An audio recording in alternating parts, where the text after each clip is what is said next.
So what I wanted to say is that I think that Biden should revisit the idea of declaring a no-fly zone over Ukraine for two reasons. So one is obviously it would give him a way to go around the Republican obstruction in Congress for funding Ukraine.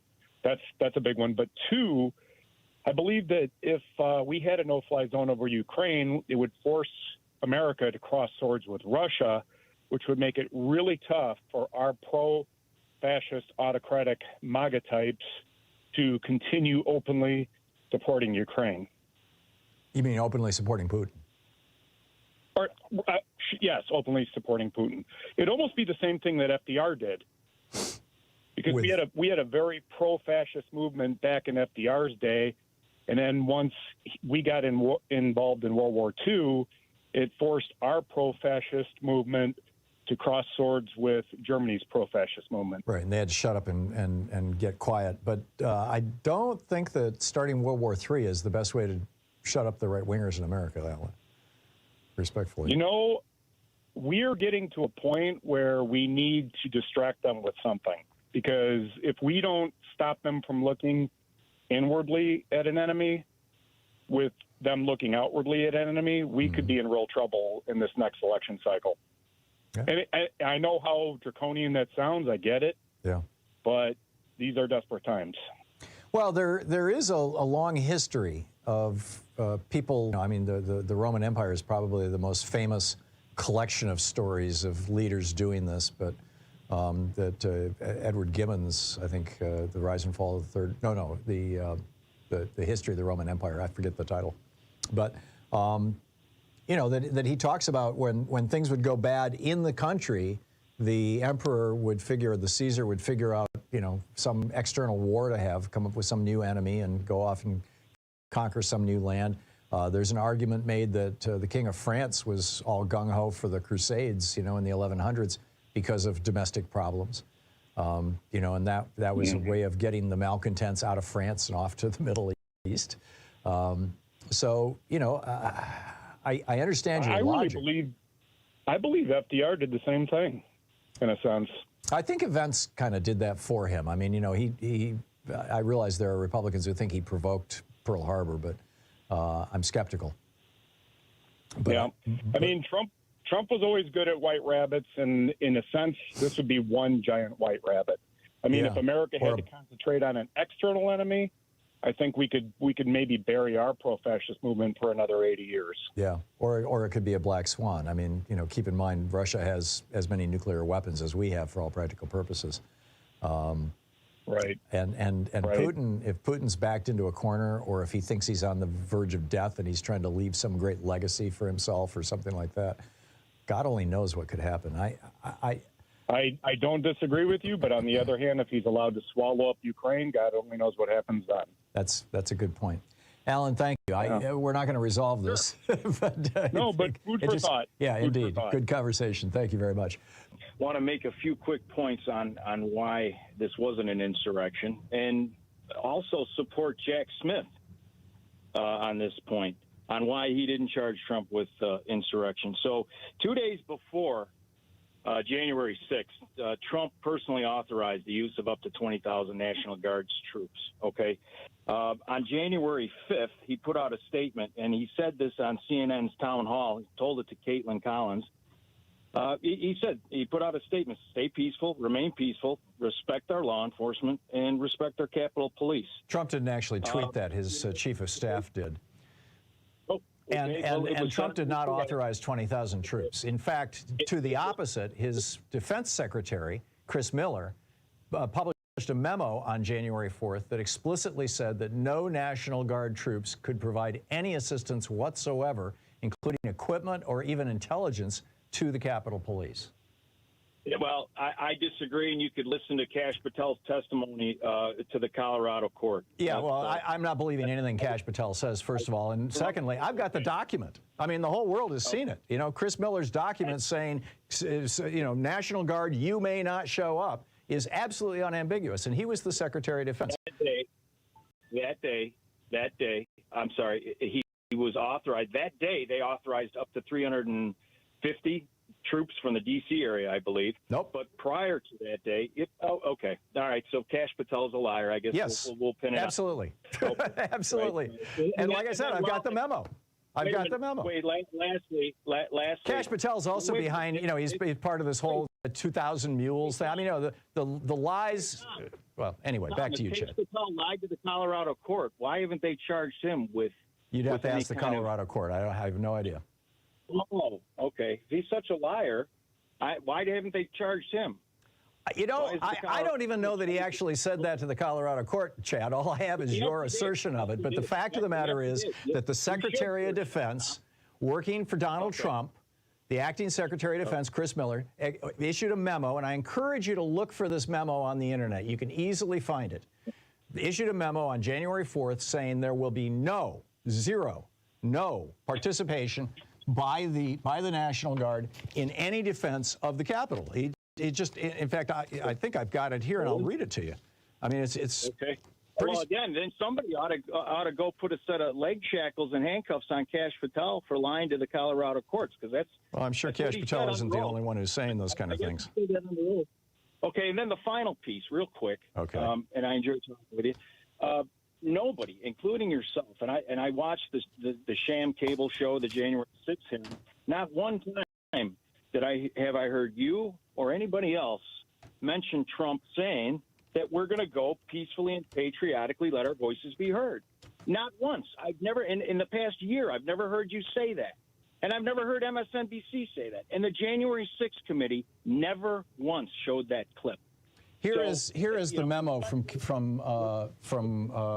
Christopher Miller, the acting Secretary of Defense. It's dated January 4th, 2021. If you just plug in Chris Miller January 4th memo, you'll find it real quickly on the internet. Memorandum for Secretary of the Army, employment guidance. This memorandum responds to your January 4th memorandum regarding the District of Columbia request for National Guard support in response to planned demonstrations on January 6, 2021. You are authorized to approve the requested support subject to my guidance below and subject to consultation with the Attorney General as required by Executive Order 11-485. So he says, you're authorized to do this. So that's probably what Kash Patel was saying. But with these caveats. Now, here are the bullet points. Without my subsequent personal authorization, the National Guard is not authorized the following.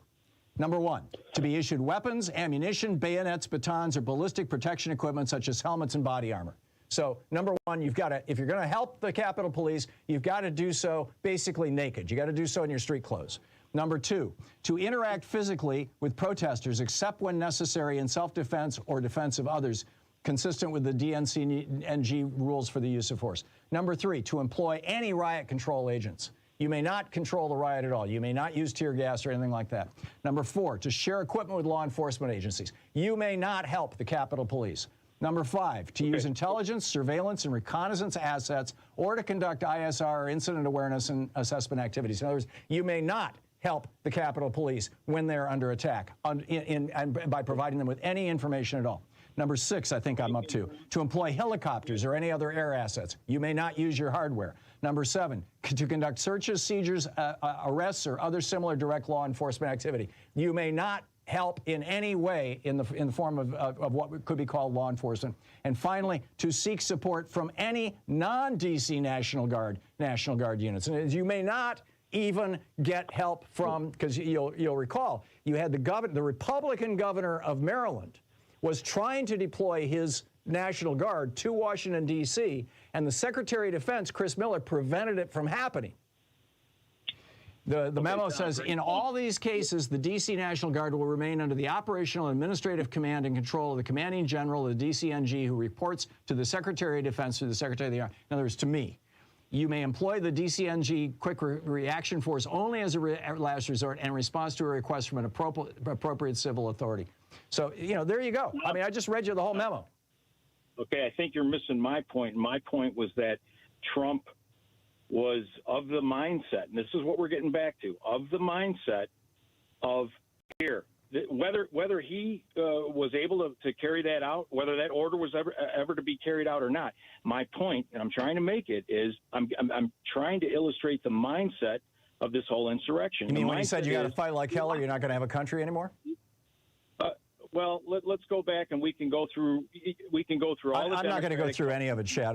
You've made your point. I've made my point. I'm going to move along. In addition to bringing you the Thom Hartmann Program here on Free Speech TV and Video Media Online, we also have a whole set of ways you can interact with us and tools the word about the importance of democracy and the threats to it in our republic.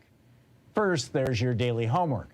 Sue Nethercutt puts together a daily email newsletter that has a link to every story I discuss on the air, so you can find my sources and you can share them with your friends. It's free and you can sign up at ThomHartmann.com. Second, I publish my daily take every day over at the HartmannReport.com website. That's also free if you want the daily 5 days a week rant in your inbox. No ads either. Third, we have the podcasts. There's the free 1-hour version of our daily show that's advertising supported. You can find that wherever you get your podcasts normally. And then there's also the podcast of the entire 3-hour show with no advertisements, and that's available by subscription over at ThomHartmann.com. So check them all out at ThomHartmann.com and HartmannReport.com.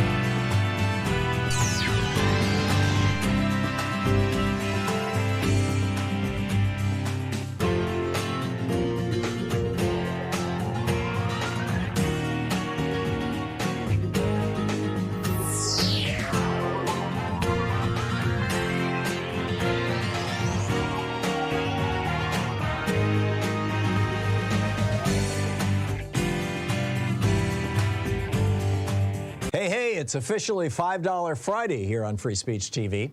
Although here on the Thom Hartmann Program, we call it $15 Friday. But it's your opportunity to help out Free Speech TV. It's just, occasionally we just drop in and say, hey, we could use a little bit of help here.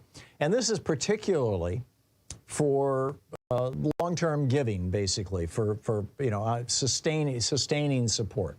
Becoming a member of the sustainers circle, as it were, of the people who are regular supporters of Free Speech TV. And that is, you call 877-378-8669 right now, give them your credit card, and tell them how much to deduct every month, and just start a regular monthly contribution to Free Speech TV. It can be $5 a month, 10, 15, 50, whatever you're comfortable with. But here's your opportunity. And this is, a great time to do it. We're heading into an election. It's going to be a really difficult fundraising year for Free Speech TV. So let's get off to a good start. So call now or go to freespeech.org right now and make your contribution. And while you're doing that, while you're, getting on your computer or making your phone call, here's a clip of John F. Kennedy, President Kennedy, from 1963. It was right after he had sent, it was a national address, a 30-minute national address, right after he had sent the National Guard either to Alabama or Mississippi, forgive me, I don't recall which, and had escorted 2 young black people into school. And so here is his speech on that issue. I hope that every American, regardless of where he lives, will stop and examine his conscience about this and other related incidents. This nation was founded by men of many nations and backgrounds. It was founded on the principle that all men are created equal, and that the rights of every man are diminished when the rights of one man are threatened. Today we are committed to a worldwide struggle to promote and protect the rights of all who wish to be free. And when Americans are sent to Vietnam or West Berlin, we do not ask for whites only. It ought to be possible, therefore, for American students of any color to attend any public institution they select without having to be backed up by troops. It ought to be possible for American consumers of any color to receive equal service in places of public accommodation, such as hotels and restaurants and theaters and retail stores, without being forced to resort to demonstrations in the street. And it ought to be possible for American citizens of any color to register and to vote in a free election without interference or fear of reprisal. It ought to be possible, in short, for every American to enjoy the privileges of being American without regard to his race or his color. In short, every American ought to have the right to be treated as he would wish to be treated, as one would wish his children to be treated. But this is not the case. The Negro baby born in America today, regardless of the section of the state in which he is born, has about 1/2 as much chance of completing a high school as a white baby, born in the same place on the same day. 1/3 as much chance of completing college. 1/3 as much chance of becoming a professional man. Twice as much chance of becoming unemployed. About 1/7 as much chance of earning $10,000 a year. A life expectancy which is 7 years shorter, and the prospects of earning only half as much. This is not a sectional issue. Difficulties over segregation and discrimination exist in every city, in every state of the Union, producing in many cities a rising tide of discontent that threatens the public safety. Nor is this a partisan issue. In a time of domestic crisis, men of goodwill and generosity should be able to unite regardless of party or politics. This is not even a legal or legislative issue alone. So here we go. I mean, John Kennedy kicking it off. This was really the beginning of what led to from this administration, from the Kennedy administration, what led to Lyndon Johnson getting the Civil Rights Act passed and then the Voting Rights Act passed. In fact, Lyndon Johnson went to Congress and said, "Do this in memory of Jack." This is how he was speaking. This is an important priority for him. So, and Free Speech TV carries on that work of saying, we're here for everybody, and America should be here for everybody. This is intrinsic to what it is to be an American. So, sadly right now we're in a political moment where an entire political party has chosen to use race and hate as a political weapon, but we can rise above that, I believe, as a nation. So if you'd like to help Free Speech TV promulgate a message of we're all in this together, we're all people here, give us a call, 877-378-8669, and make your contribution here on $5 Friday. And become a regular sustaining donor to Free Speech TV. It helps so much to the television network to be able to know what money is coming in, to be able to plan and budget going forward. So please call 877-378-8669 now. Thank you so much.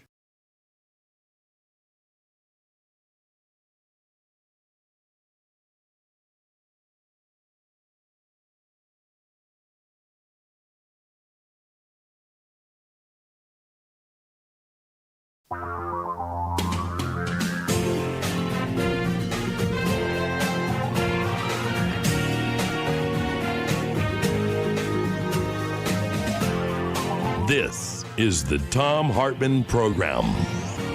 Hey, TGIF, Shabbat Shalom, Jummah Mubarak. It is Friday. It's the end of the week. And what's on your mind today? It's Anything Goes Friday. We've got a couple things to talk about. And for the first hour of the program, in just a moment, Congressman Khanna will be with us for the hour. In the second hour of our program, we want to get into the shameful failure of yesterday's Supreme Court arguments.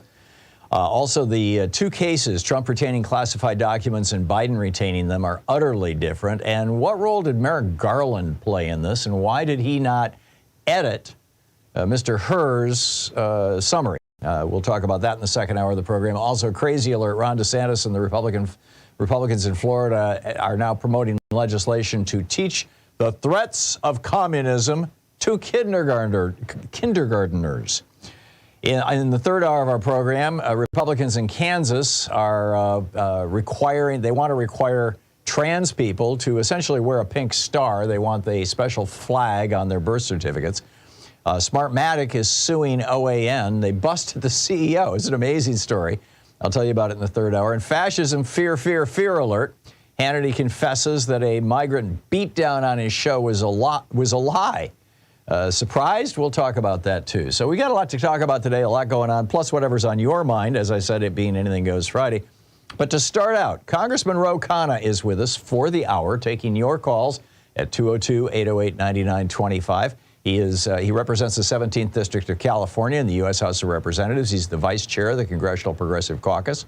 He's the author of Dignity in the Digital Age, a great book. Khanna, KHANNA.house.gov is his website. You can tweet him at Rep. Ro Khanna. And Congressman, welcome back to the program. Thank you, Tom. Lots going on. I guess so. What's at the top of your mind? I was just at the House Democratic retreat where we were. President Biden spoke there yesterday in Virginia. And it's a really contrast. On the one hand, you've got the Democratic Party governing, cohesive. You have friendly disagreements on issues, but everyone likes Hakeem Jeffries and Catherine Clark, Pete Aguilar. On the other hand, the Republicans have just been totally incompetent, probably one of their worst weeks. They miscalculated on the Mayorkas impeachment vote, brought it up and failed because they couldn't count how many people on our side were going to attend. They then had this show of a totally lopsided bill funding Israel with zero humanitarian assistance, and that failed. They had not just Democratic opposition, but their own members. And now people are talking about possibly replacing Johnson. So just chaos on the other side. Who are they going to replace him with? Well, my sense is, Tom, that push comes to shove, they may not go through with it because they're, 10 months away from elections, and it would further cripple them in the midterms. The special election with Tom Suozzi running in New York is a good harbinger, and the polling there is encouraging. And if we win that special election, that was George Santos' seat that we lost by almost 7 points last cycle, then we're in good shape, or look good heading into November. And so, I think there's a lot of doom, gloom because of a couple of the Trump-Biden polls. But overall, the fundamentals for the Democratic Party are still very strong. The senior Republicans in leadership resigned. In fact, I believe like 8 or 10 of the Republicans on the House committee that deals with energy have resigned. Are these people all going to take fat, cushy jobs with oil giants, or is there some weird thing going on in that committee? I mean, what's going on there? Yeah, Kathy McMorris Rodgers. I think that what's going on is they know that it's a dysfunctional Republican Party, that there is a group of 30, 40 people who just don't want any spending, and at least when Democrats are in charge, but they're just vetoing everything, and they're frustrated with the dynamic. Now, one of the more popular things, that common sense things I've suggested in my political reform plan, is there should be a lifetime ban on members of Congress becoming lobbyists. It seems so obvious, and there's so many other ways you can make a living. Members of Congress are some of the most privileged people. You can figure it out. You shouldn't have to go lobby the government on committees you sat on, and yet that's what so many members end up doing. It's sad. Right. Yeah, it is. Anything else on your list, or shall we start picking up calls here? Let's go to the calls. Okay, let's do it here. Denise in Folsom, California. You are on the air with Representative Khanna.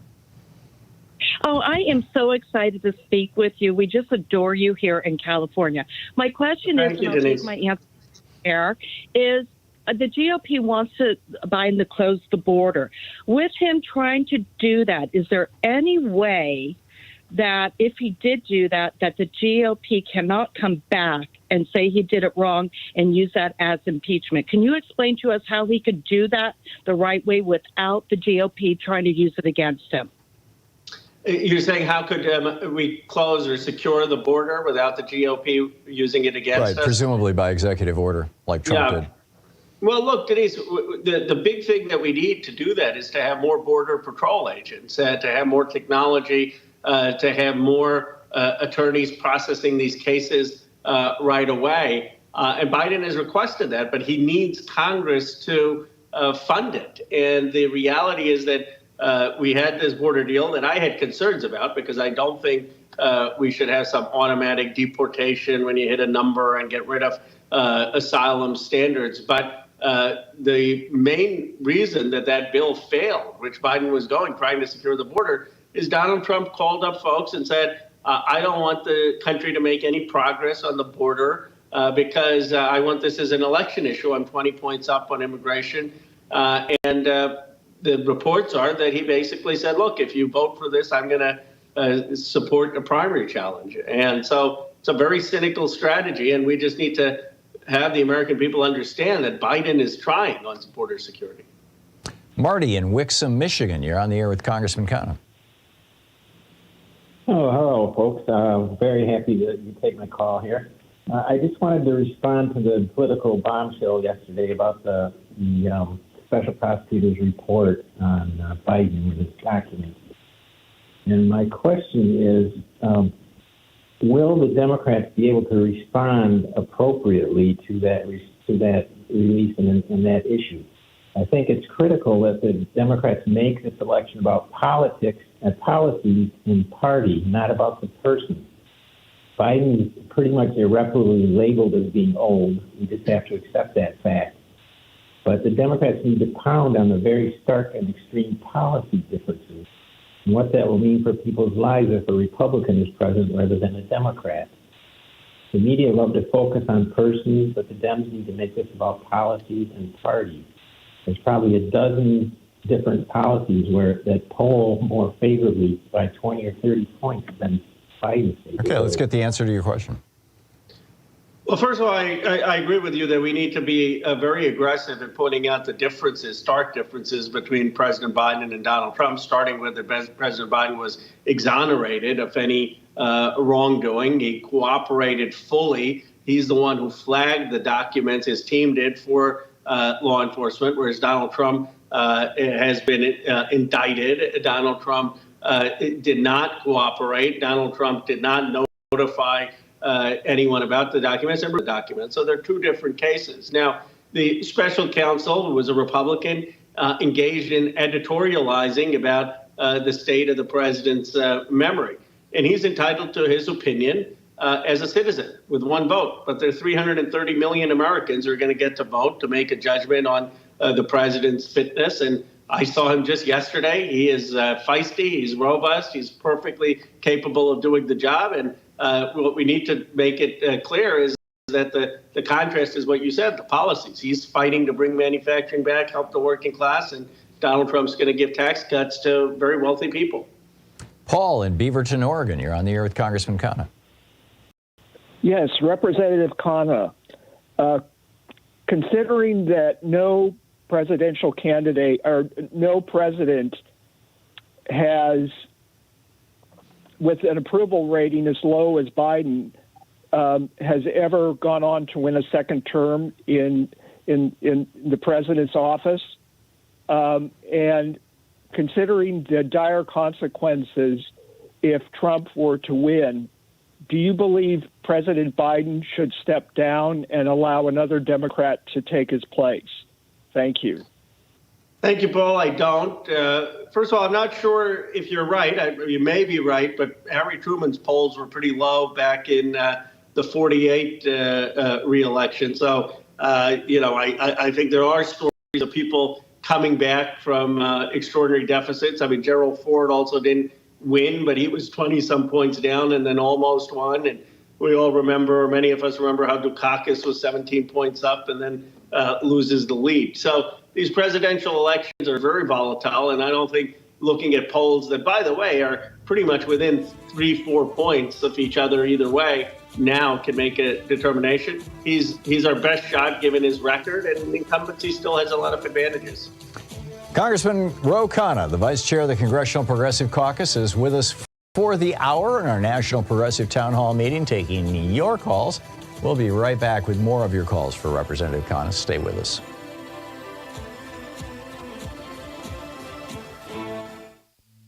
This is the Thom Hartmann Program. You can find his website at khanna.house.gov, KHANNA.house.gov, and you can tweet him at RepRo, R-O, RepRo Khanna.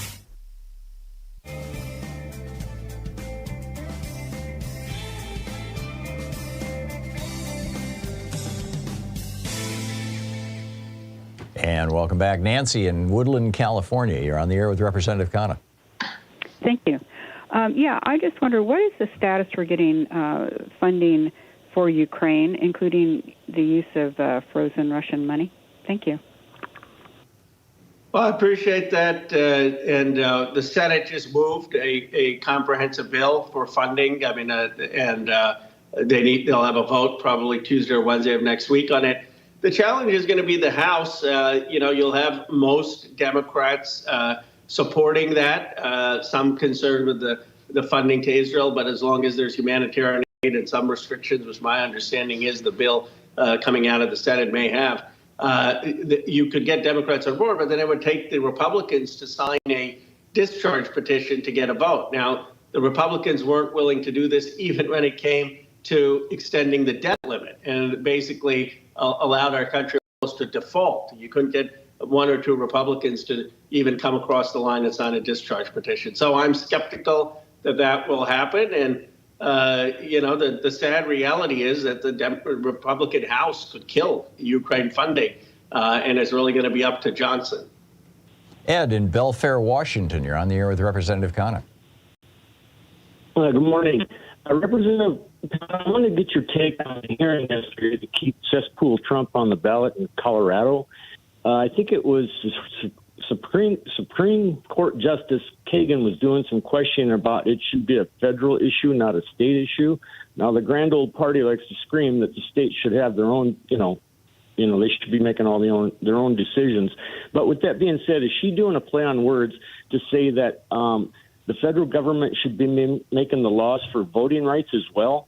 Is that going to come if the court makes a decision that the state can't make that decision to have him on the ballot? It should be the federal government. Shouldn't that be the same way for everybody voting as well? Thank you.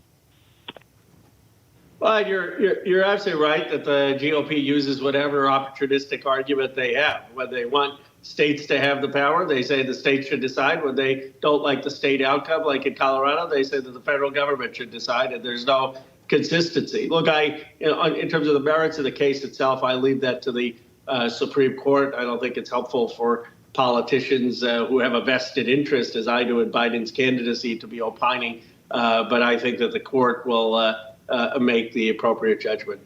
Dan in Chicago, you're on the air with Congressman Khanna. We just have a minute. Dan, quick one. Yeah, I was wondering if the congressman knew who erected the gallows on the mall on January 6th. Who put up the noose on the lawn of the Capitol? Okay, Congressman.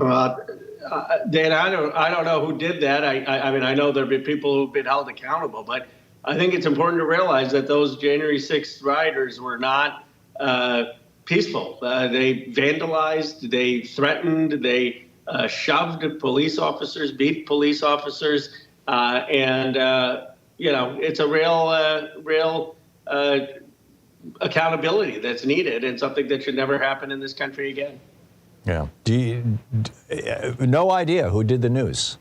No idea. I don't know. I'm sure someone in the law enforcement may know, but I personally don't. I find that just astonishing. It was like just astonishing. Okay, Congressman Ro Khanna is with us for the hour, taking your calls. We'll be back with more of your calls for Congressman Khanna in just 60 seconds. I have to read an ad over on the commercial side. I'll be right back with you. And we'll continue your questions in our national town hall meeting with the vice chair of the Congressional Progressive Caucus, Congressman Ro Khanna. Stay with us.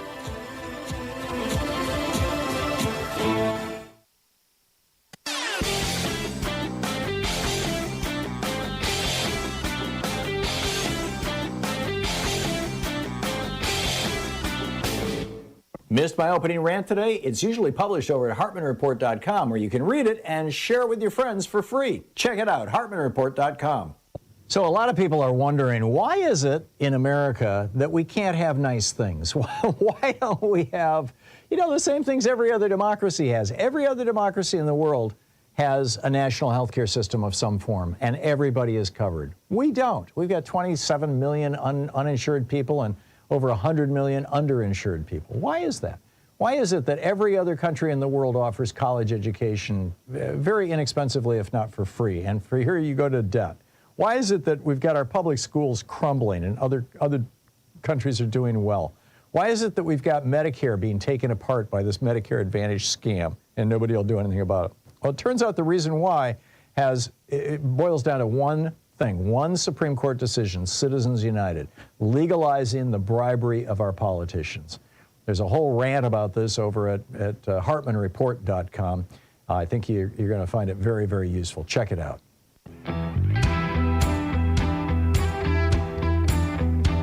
22 minutes past the hour. Congressman Ro Khanna taking your calls. George in Cripple Creek, Virginia. You are on the air with Representative Khanna. Hi, Tom and Congressman Khanna. Hungary's the final holdout for approving Sweden's UN or NATO membership, and I was wondering whether there's anything NATO or even the U.S. Congress can do to persuade them to do otherwise. George, it's a good question. I know that the EU got Hungary somehow on board with the $50-some billion of 50 euros to Ukraine. Hopefully they can persuade them on Sweden's ascension to NATO. I certainly support it, and that has had bipartisan support. And one of the good news is that Rubio passed a law with bipartisan consensus that for a president to take us out of NATO, they would have to come to Congress. So there are already some safeguards in case the unthinkable happens and Trump returns. Marco Rubio did that, a Republican? Republican. Yeah, Rubio's actually somewhat good on NATO. I mean, there are a lot of places where I disagree with him, but on NATO, I mean, McConnell, Rubio, there are still certain traditional Republicans. Remember, the Republicans were the party that used to stand up to the Soviet Union, so they still have some vestiges. Now they just go over to Moscow and kiss his butt. Amazing. David in Columbus, Ohio, you're on the air with Congressman Khanna. Hello, Representative. I have a quick question. It involves costs of housing, especially rent. Corporations are investing in property now to defer their costs and to stash their money. And what can be done? I mean, can we have incentives to keep rent low, or can we have some type of tax incentives, or combine that with clean energy incentives, something? Well, I think we can do a few things. One, my bill, the Stop Wall Street Landlord Act, prevents Wall Street and these corporations from going up and buying single-family homes and competing with ordinary Americans that are driving up both the cost of housing and driving up the rents. The second thing we could do is the Federal Housing Finance Authority subsidizes basically 50% of rentals in this country. They provide the mortgages and loan backstops, guarantees. And they can link that to having a rent cap, to saying rent shouldn't go up higher than inflation. And the economic studies show that a rent cap wouldn't create shortages, just like a increase in the minimum wage doesn't distort the market, but what it does is shift the profits from landlords to the actual renters, and we need to look at doing that. Ed in Kingston, Michigan, you're on the air with Congressman Khanna. Oh, man, thanks for taking my call. Do you guys think that given Trump's relationship with Putin, that maybe Putin, Trump, and Netanyahu got together looking over all the secret documents that were out there to look over to help start or at least react so negatively to the Hamas's behaviors and all that, to mess with Biden and the Democrats for this whole 10, 12 months before the election, cause all these problems with the Jewish people, the Islamic people, everybody. Is there something that can be addressed about those secret documents that I believe Trump, Putin, and Netanyahu looked them over and decided to let's mix things up and cause Biden problems?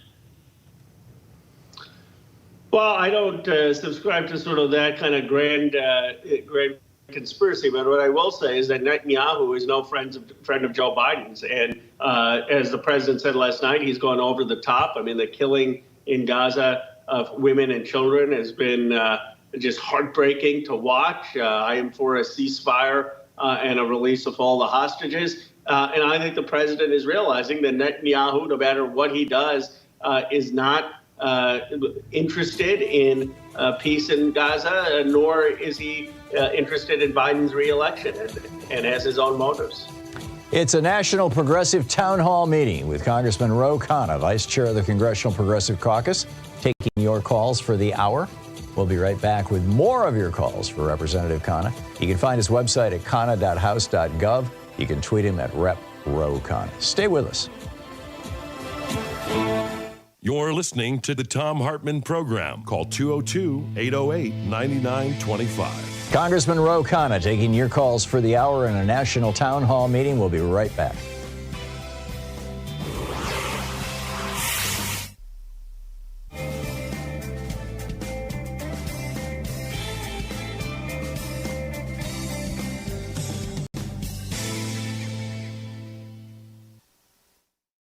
Hey, it's officially $5 Friday here on Free Speech TV. Although here on the Thom Hartmann Program, we call it $15 Friday. But it's your opportunity to help out Free Speech TV. It's just, occasionally we just drop in and say, hey, we could use a little bit of help here. And this is particularly for long-term giving, basically, for sustaining support. Becoming a member of the sustainers circle, as it were, of the people who are regular supporters of Free Speech TV. And that is, you call 877-378-8669 right now. Give them your credit card and tell them how much to deduct every month. And just start a regular monthly contribution to Free Speech TV. It could be $5 a month, 10, 15, 50, whatever you're comfortable with. But here's your opportunity, and this is, a great time to do it. We're heading into an election. It's going to be a really difficult fundraising year for Free Speech TV, so let's get off to a good start. So call now or go to freespeech.org right now and make your contribution.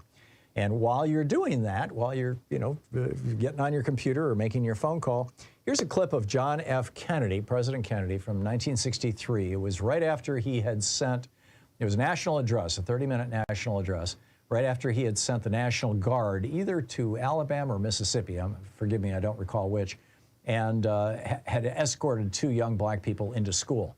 And so here is his speech on that issue. I hope that every American, regardless of where he lives, will stop and examine his conscience about this and other related incidents. This nation was founded by men of many nations and backgrounds. It was founded on the principle that all men are created equal, and that the rights of every man are diminished when the rights of one man are threatened. Today we are committed to a worldwide struggle to promote and protect the rights of all who wish to be free. And when Americans are sent to Vietnam or West Berlin, we do not ask for whites only. It ought to be possible, therefore, students of any color to attend any public institution they select without having to be backed up by troops. It ought to be possible for American consumers of any color to receive equal service in places of public accommodation, such as hotels and restaurants and theaters and retail stores, without being forced to resort to demonstrations in the street. And it ought to be possible for American citizens of any color to register and to vote in a free election without interference or fear of reprisal. It ought to be possible, in short, for every American to enjoy the privileges of being American without regard to his race or his color. In short, every American ought to have the right to be treated as he would wish to be treated, as one would wish his children to be treated. But this is not the case. The Negro baby born in America today, regardless of the section of the state in which he is born, has about 1/2 as much chance of completing a high school as a white baby, born in the same place on the same day. 1/3 as much chance of completing college. 1/3 as much chance of becoming a professional man. Twice as much chance of becoming unemployed. About 1/7 as much chance of earning $10,000 a year. A life expectancy which is 7 years shorter, and the prospects of earning only half as much. This is not a sectional issue. Difficulties over segregation and discrimination exist in every city, in every state of the Union, producing in many cities a rising tide of discontent that threatens the public safety. Nor is this a partisan issue. In a time of domestic crisis, men of goodwill and generosity should be able to unite regardless of party or politics. This is not even a legal or legislative issue alone. So here we go. I mean, John Kennedy kicking it off. This was really the beginning of what led to from this administration, from the Kennedy administration, what led to Lyndon Johnson getting the Civil Rights Act passed and then the Voting Rights Act passed. In fact, Lyndon Johnson went to Congress and said, "Do this in memory of Jack." This is how he was speaking. This is an important priority for him. So, and Free Speech TV carries on that work of saying, we're here for everybody, and America should be here for everybody. This is intrinsic to what it is to be an American. So, sadly right now we're in a political moment where an entire political party has chosen to use race and hate as a political weapon, but we can rise above that, I believe, as a nation. So if you'd like to help Free Speech TV promulgate a message of we're all in this together, we're all people here, give us a call, 877-378-8669, and make your contribution here on $5 Friday. And become a regular sustaining donor to Free Speech TV. It helps so much to the television network to be able to know what money is coming in, to be able to plan and budget going forward. So please call 877-378-8669 now. Thank you so much.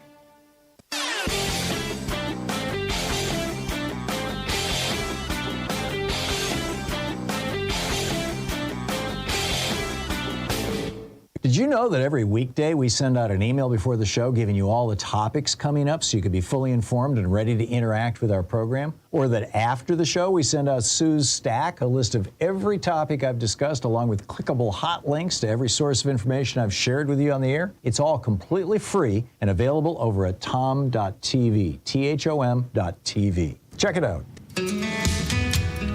Welcome back. Congressman Ro Khanna is with us for the hour, taking your calls. Michael in Bronx, New York, you are on the air with Representative Khanna. Greetings, gentlemen. Congressman, given the recent occurrence of the Republicans in Congress that trashed what was a bipartisan border bill at the orders of Trump, and then the debacle we saw at the Supreme Court 14th Amendment hearing with Justice Alito, for goodness sakes, assisting the Trump lawyer, shouldn't the Democrats moving forward in their political ads for the upcoming election be saying that anything that's wrong with this nation or things that are not getting done or any injustices is due to the work or the fault of the Republicans, and even use that as a possible legal argument in the event that any future court cases that are relevant that come up, or even congressional hearings? Should they what's that word I'm looking for? Should they unite and then make that pitch for each and every respective race moving forth and then some? Michael, I think you're right to say that the fundamental difference between the Democrats is we have an interest in actually serving the American public, actually getting something done for the country, and the Republicans are brazenly playing politics. Now, all politicians engage in politics, but they are willing to sabotage things that are clearly good for the country simply for political gain. And I do think we have to drive that contrast. If I could add a question, just a personal question here, or a point of privilege, I guess. The QAnon folks and many Republicans are convinced that Donald Trump is still the president and refuse to call him former president. Trump's lawyers refuse to call him former president. Trump refuses to call himself the former president. But I was shocked yesterday when Neil Gorsuch was addressing one of the Colorado lawyers, and he said, President Trump, or as you prefer to call him, former President Trump, and then he continues his sentence, as if Gorsuch is taking this QAnon position too. How pervasive is that among your Republican colleagues?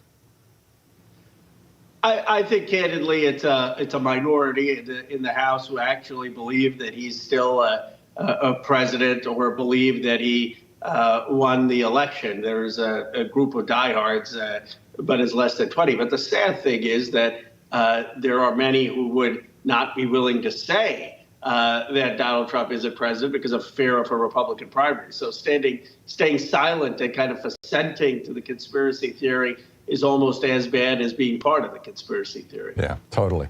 Carol in Coeur d'Alene, Idaho. You're on the air with Congressman Khanna.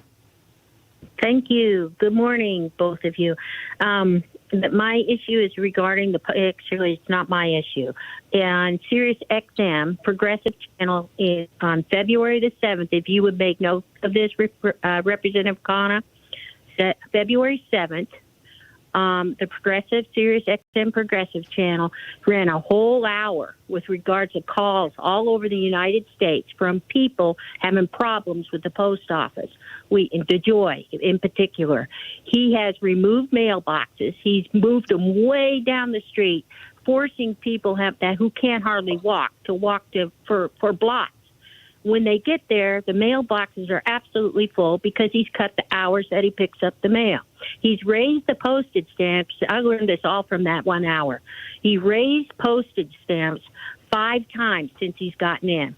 He's forcing people to actually drive to the post office in order to be able to mail a letter or whatever. I could go on and on. There are people waiting for ashes, their loved ones' ashes, and they're not that are coming through the mail, and they're not getting delivered.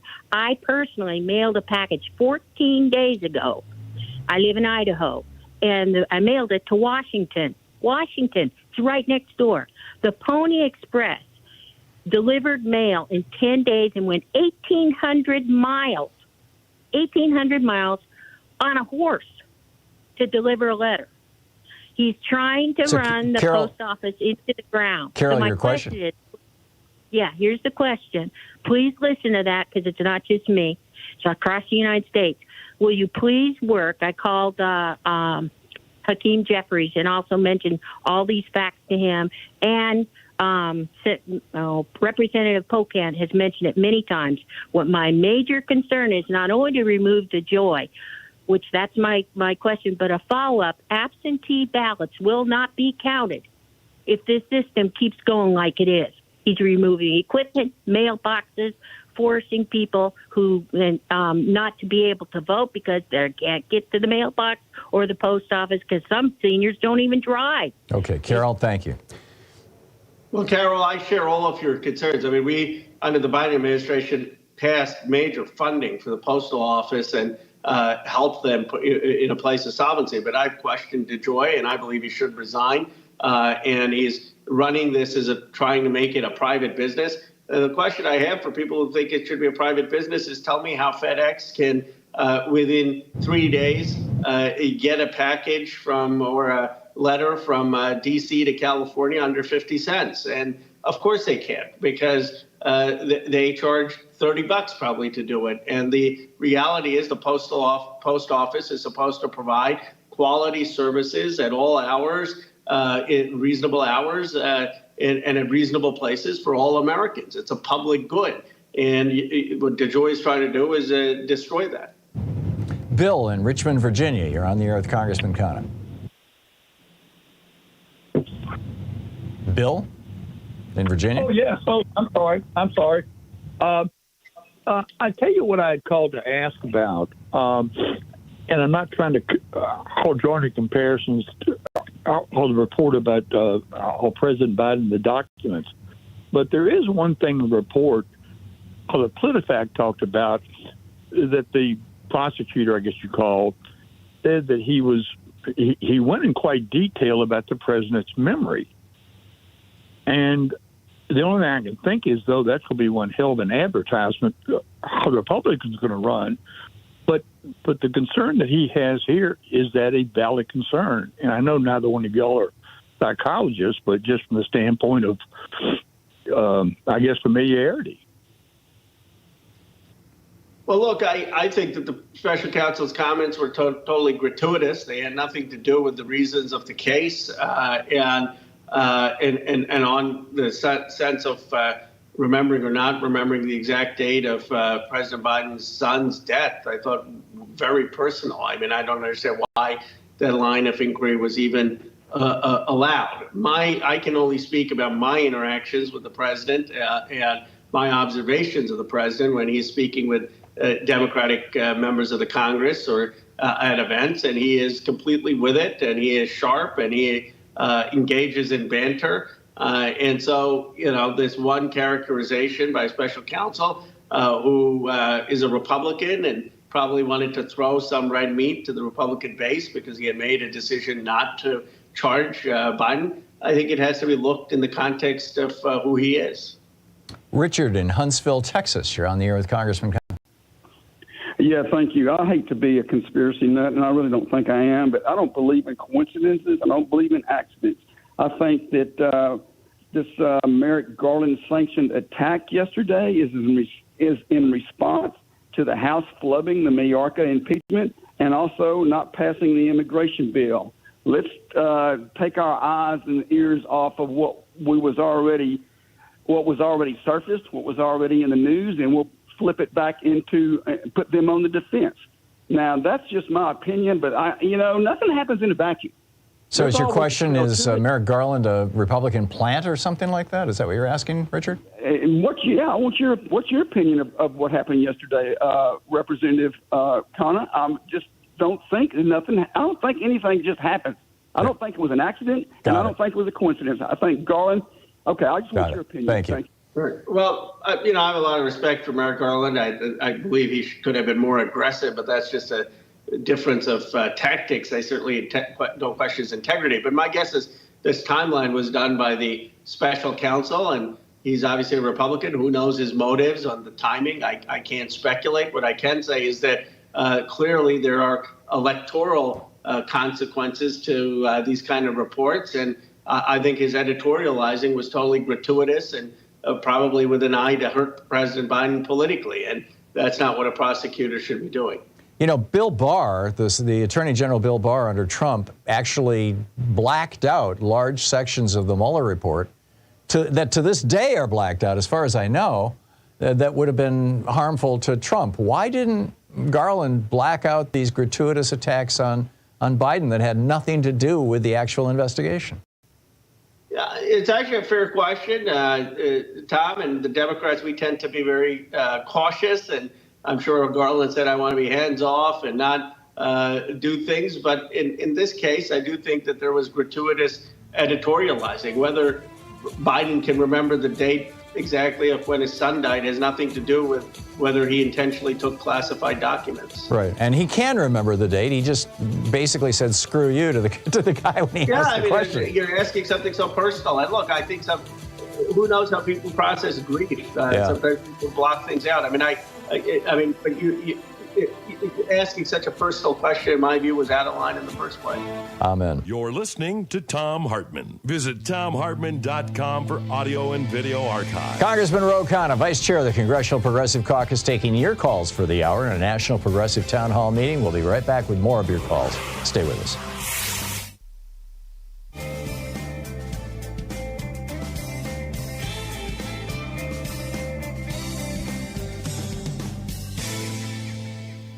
And welcome back. Larry in Los Angeles, you are on the air with Congressman Khanna. Hi. For the record, I dream about my parents every night, and I don't remember when they died because I don't want to keep the bad feelings in my mind all the time. Interesting. I can't remember the days that my parents died either, now that I think of it. Anyhow, go ahead, Larry. Regarding what Democrats do when they pick special prosecutors, from this day forward, we should never pick another cult member to be a special prosecutor that's looking into a Democratic or a Republican who is in office. We had Louis Freeh, Ken Starr, James Comey, Mueller, Durham, David Weiss. All of these people failed. And Mueller failed because he accepted Donald Trump's lie that when he claimed that when he asked for Putin's help in the election, that it was a joke. And Mueller accepted that as face value. So the Democrats need to just simply, and tell the American people why. We are no longer going to allow cult Republicans to be special prosecutors for anybody, Democrats or Republicans. Okay, let's get Congressman Khanna's thoughts on your proposal, Larry. Well, Larry, I agree with you. I think you've had a series of very politicized special prosecutors dealing with the Clinton whole impeachment saga, where it was a wild goose chase, to the Comey incident, which probably cost Hillary Clinton the election, and of course Bill Barr's interference in a lot of the special counsel's operations against Trump. And that's why I support Elizabeth Warren's plan, which is you should have a special independent agency that's looking into public corruption in these kind of cases, not these ad hoc special counsels. Joe in Oklahoma City, Oklahoma. You're on the air with Congressman Khanna. Hey, guys. Thank you so much for my call. There's so much going on, and it's almost hard to keep your mind even halfway focused on any of it. But I do think one of the problems I saw most with the Democratic Party, I don't know if this was a directive from the DNC, but I watched the midterm primary debates and the debates before they got to figure out who was going to be the Democrat versus the Republican. The Democrats were woefully unprepared to take on the issue of inflation. And I watched, and they're still doing it as of today. Because one thing I did notice is that the pandemic was understood by everybody to be this global event. Everybody knew people in Italy were dying and UK were dying. What people here didn't understand, and still almost don't to this day, is inflation is a global problem, most of which is tied back to a lot of corporate profit taking, which is obscene right now, highest in 70 years as far as profit margins go. If you look at and the pandemic, let's get right to your question here, Joe. What's your question for? We just have 15 seconds. Right. Okay. How can we change this message that Biden's the inflation problem when it's higher in France? Perfect. Germany? Thank you. All right. Got it. Well, Joe, we need to make that point that COVID, with the supply chain disruptions and lack of supply, led to inflation, and that you've now had corporate profiteering, and the Democrats would take on that corporate profiteering, and we're also going to have a rent cap and put money in people's pockets to deal with inflation. Congressman Ro Khanna is with us for the hour, taking your calls. I'll be right back with you in 60 seconds. Stay with us. It's 49 minutes past the hour.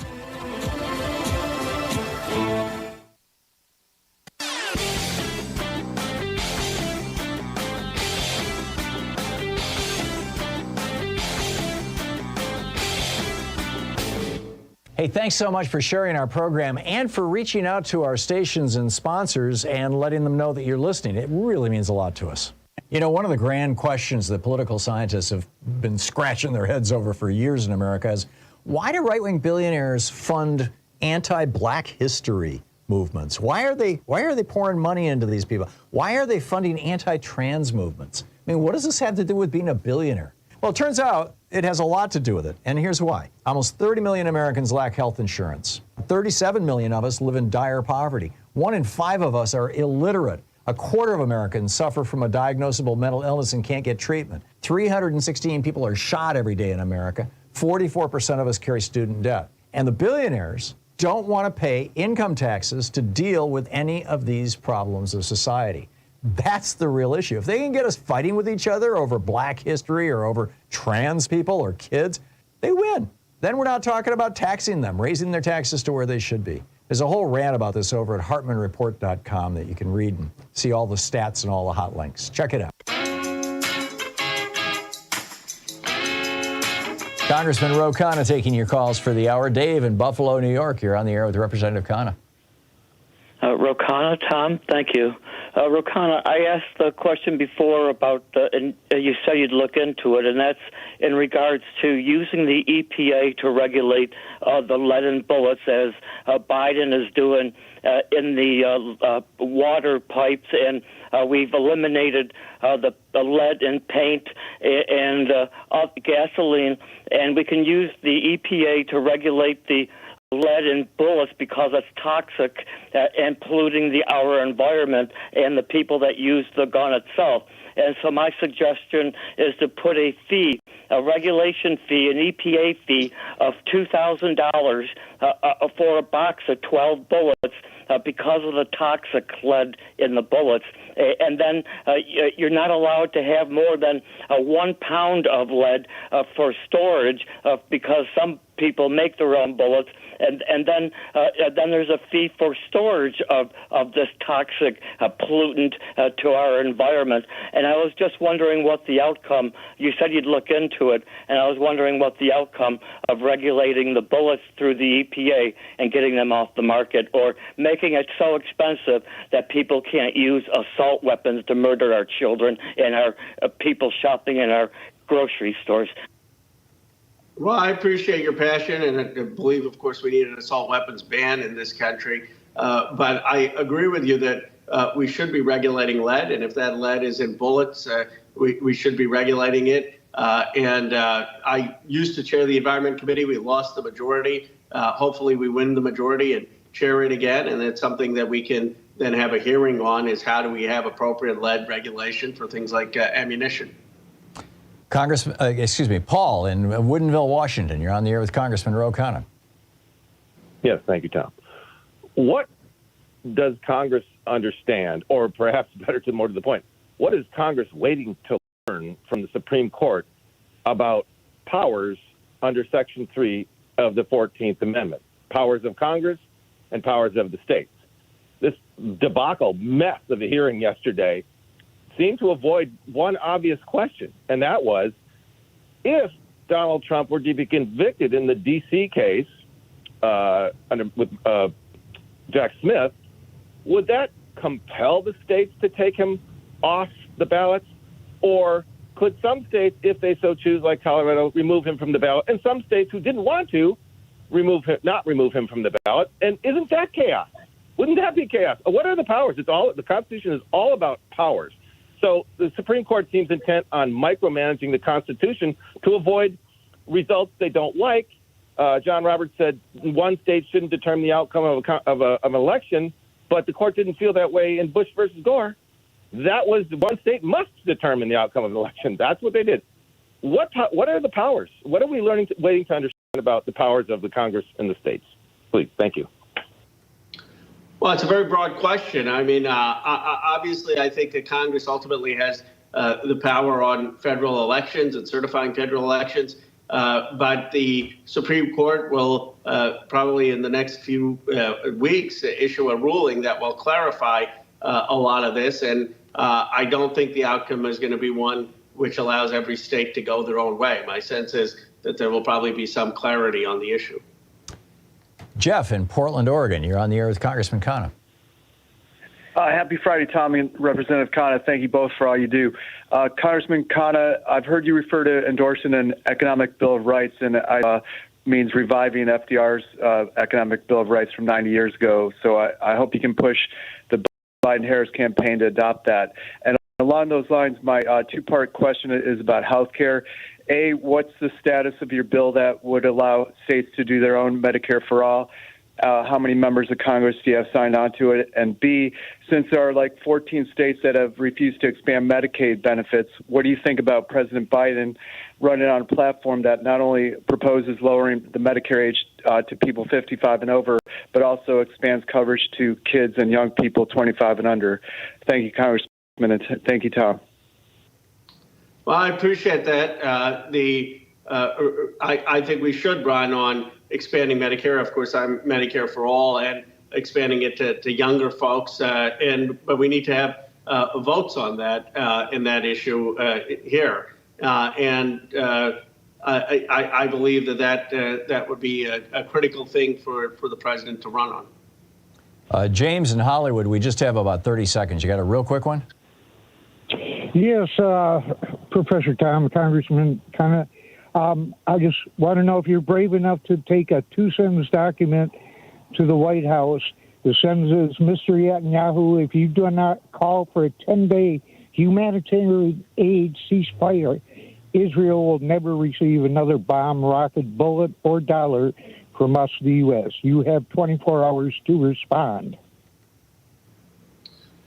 You know, I went on the House floor in a speech that went quite viral saying that we cannot be giving this blank check to Netanyahu and calling for a ceasefire with the release of the hostages. I think that's what the American people want. And you have a situation now where Netanyahu's threatening to go into Rafah, where 1.4 million Gazans are, and they face potential famine water shortages, and it would be catastrophic for him to do that. So we need to ramp up the pressure to make sure he does it.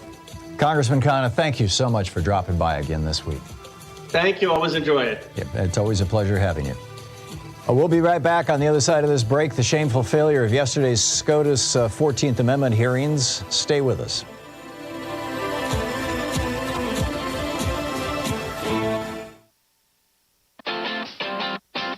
You're listening to Thom Hartmann. In addition to bringing you the Thom Hartmann Program here on Free Speech TV and Video Media Online, we also have a whole set of ways you can interact with us and tools you can use to spread the word about the importance of democracy and the threats to it in our republic. First, there's your daily homework. Sue Nethercutt puts together a daily email newsletter that has a link to every story I discuss on the air, so you can find my sources and you can share them with your friends. It's free and you can sign up at ThomHartmann.com.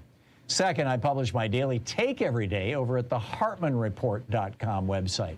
That's also free if you want the daily 5 days a week rant in your inbox. No ads either. Third, we have the podcasts. There's the free 1-hour version of our daily show that's advertising supported. You can find that wherever you get your podcasts normally. And then there's also the podcast of the entire 3-hour show with no advertisements, and that's available by subscription over at ThomHartmann.com. So check them all out at ThomHartmann.com and HartmannReport.com.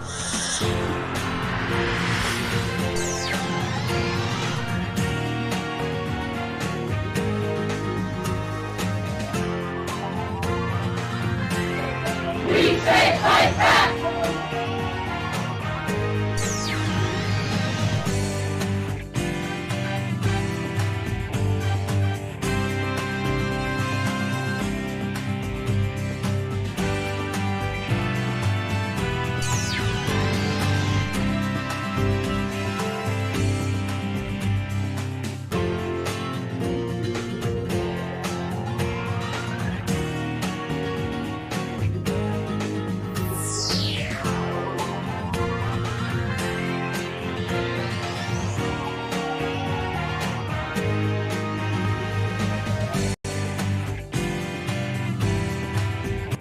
It's officially $5 Friday here on Free Speech TV, although here on the Thom Hartmann Program we call it $15 Friday. But it's your opportunity to help out Free Speech TV. It's just, occasionally we just drop in and say, hey, we could use a little bit of help here. And this is particularly for long-term giving, basically, for sustaining support. Becoming a member of the sustainers circle, as it were, of the people who are regular supporters of Free Speech TV. And that is, you call 877-378-8669 right now, give them your credit card, and tell them how much to deduct every month, and just start a regular monthly contribution to Free Speech TV. It can be $5 a month, 10, 15, 50, whatever you're comfortable with. But here's your opportunity, and this is, a great time to do it. We're heading into an election. It's going to be a really difficult fundraising year for Free Speech TV. So let's get off to a good start. So call now or go to freespeech.org right now and make your contribution.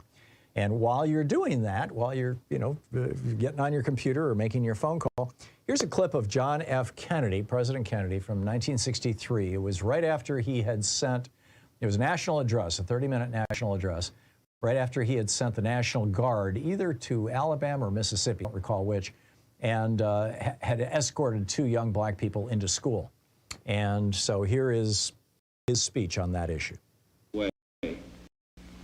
I hope that every American, regardless of where he lives, will stop and examine his conscience about this and other related incidents.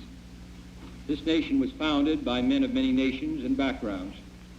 It was founded on the principle that all men are created equal, and that the rights of every man are diminished when the rights of one man are threatened.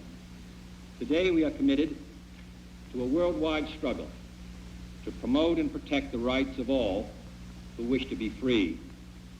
And when Americans are sent to Vietnam or West Berlin, we do not ask for whites only.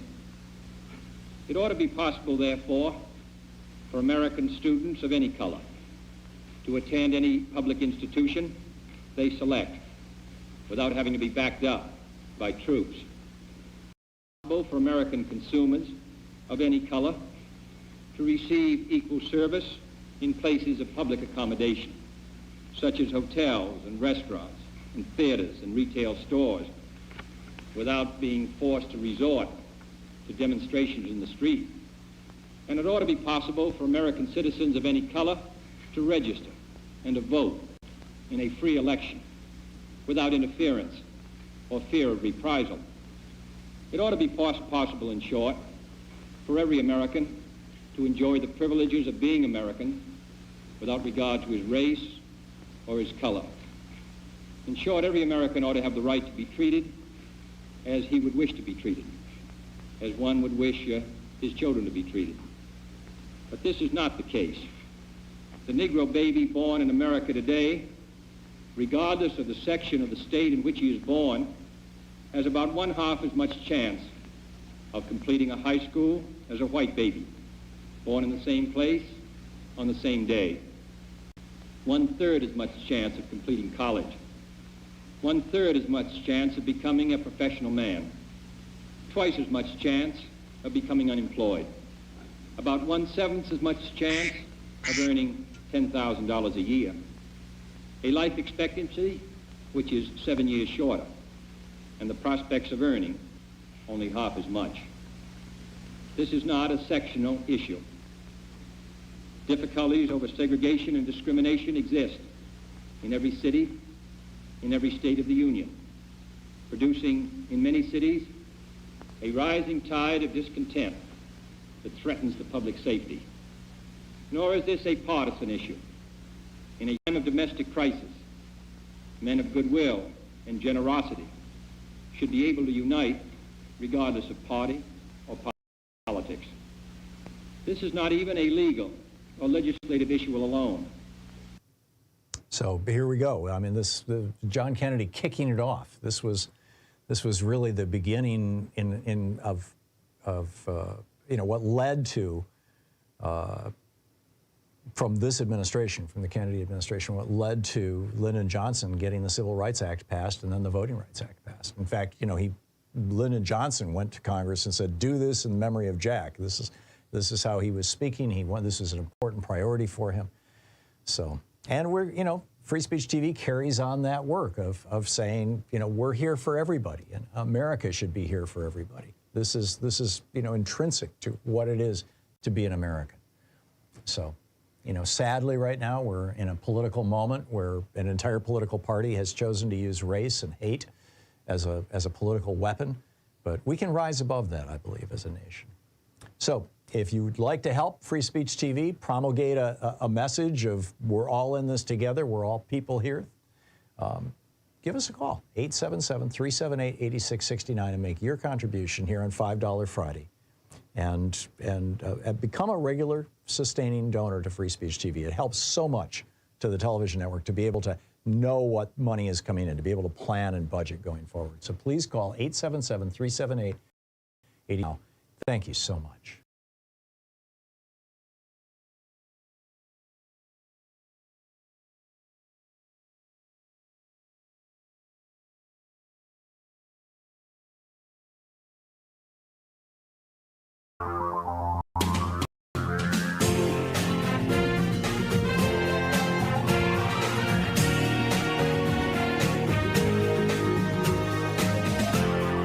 This is the Thom Hartmann Program.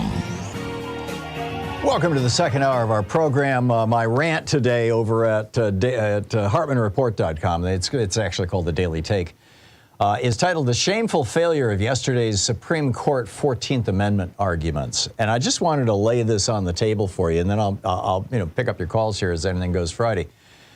But I was not all that emphatic about this yesterday. We were just, a few minutes after. In fact, actually, the hearing ended about 6 minutes into our show, or maybe 10 minutes into our show. But I was when I all bits and pieces of it, because it happened, while I was getting ready to work to come here to work, and had to get. Well, it's a whole long story, but anyhow, I probably missed about 20 minutes of it. And I wasn't certain of everything that was said. I am now. I've read the transcript. In fact, there's a link to it in today's article. And I'm genuinely shocked. The reason the 14th Amendment was written was because the South had abandoned democracy. I mean, let's be very clear about this.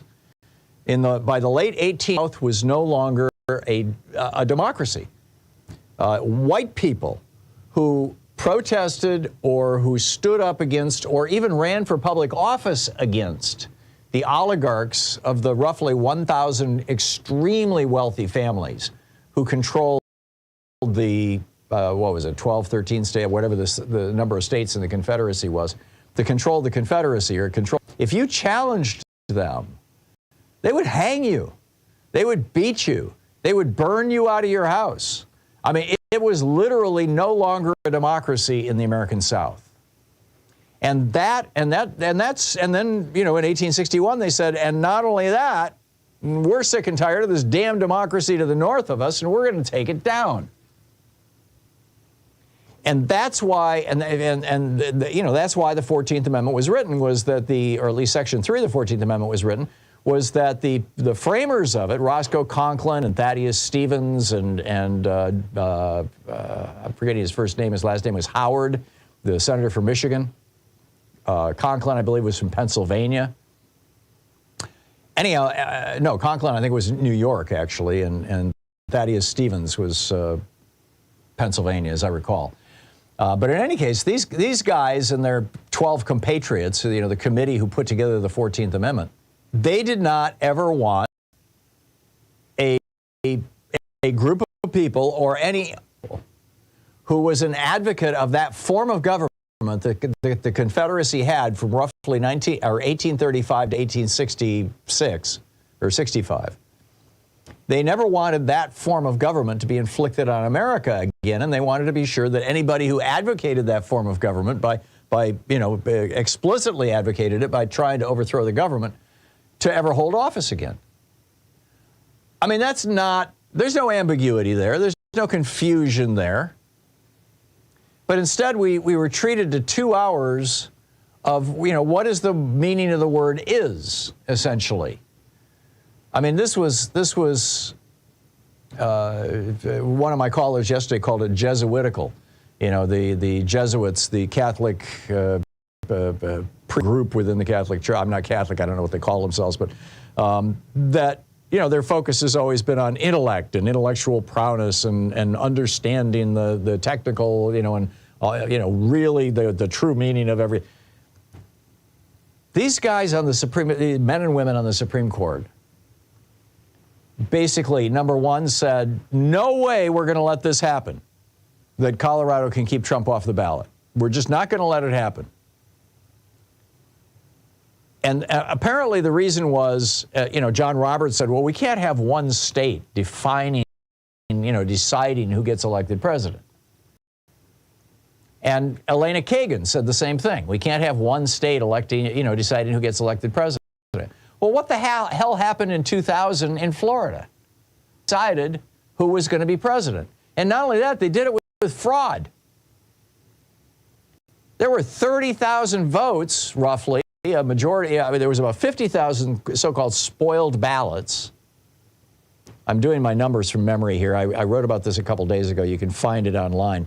But there were roughly 50,000, quote, spoiled ballots. Ballots where people punched the hole for Al Gore and then wrote Al Gore's name on it just so nobody could mistake what they wanted, who they wanted to vote for. Or punched the hole for George W. Bush and then wrote George Bush's name on it.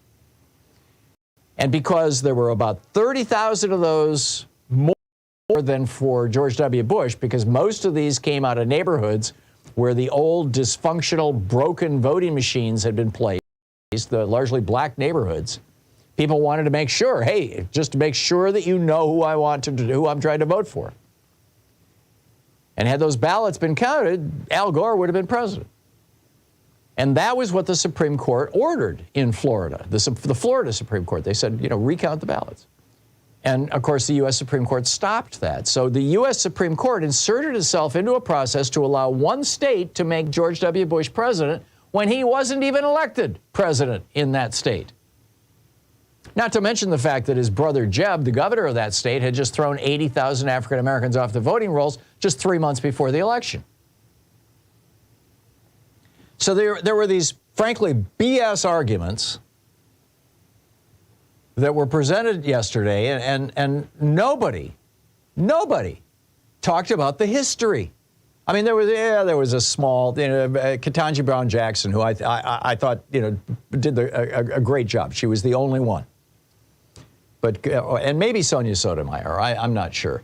But, there was some small discussion of the history of this, but the real history, why did these guys write this? What was the meaning? I mean, these guys, they call themselves originalists and textualists. Like, we want to know what the people who wrote this document were actually thinking. What did they mean? They never even approached that issue in any meaningful way. Which raises the question, why? Why was the Supreme Court so afraid to take on this issue? Is it because they got a bad rap with Bush v. Gore? I mean, that was a deserved bad rap. They in my opinion, broke the law. The 10th Amendment says that, states have rights that shall not be violated by the federal government. And the Constitution, Article 2 of the Constitution, explicitly says that the electors who determine who is president shall be determined by the states. And the Supreme Court blew that up in Bush v. Gore. So is it because they don't want to repeat Bush v. Gore because they don't want that black eye? Is it because they're terrified? I mean, just a week ago, Donald Trump's lawyer, what is her name, Alina Habba, something like that, went on Fox News and said, Brett Kavanaugh is our guy. We put him on the court. We did a lot for him. He's going to come through for us. I'm paraphrasing, but it was pretty much exactly that. Was that perceived by members of the court as, hey, nice house, nice family, nice kids you got there, Brett? Be a shame if anything happened to them. I think that's possible. But whatever it is, whatever the reason was, whatever the rationale was, these people on the Supreme Court yesterday did no service to America or American democracy.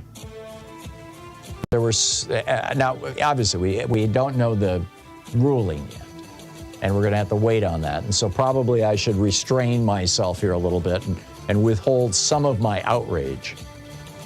But yesterday was the biggest mess. I have never heard such a bizarre argument before the Supreme Court, and I've heard a few. What say you? This is the Thom Hartmann Program. I want to talk about Ron DeSantis in Florida and Merrick Garland. I'll do that right after the break, and I'll be picking up your calls. Stay with us. It's Anything Goes Friday.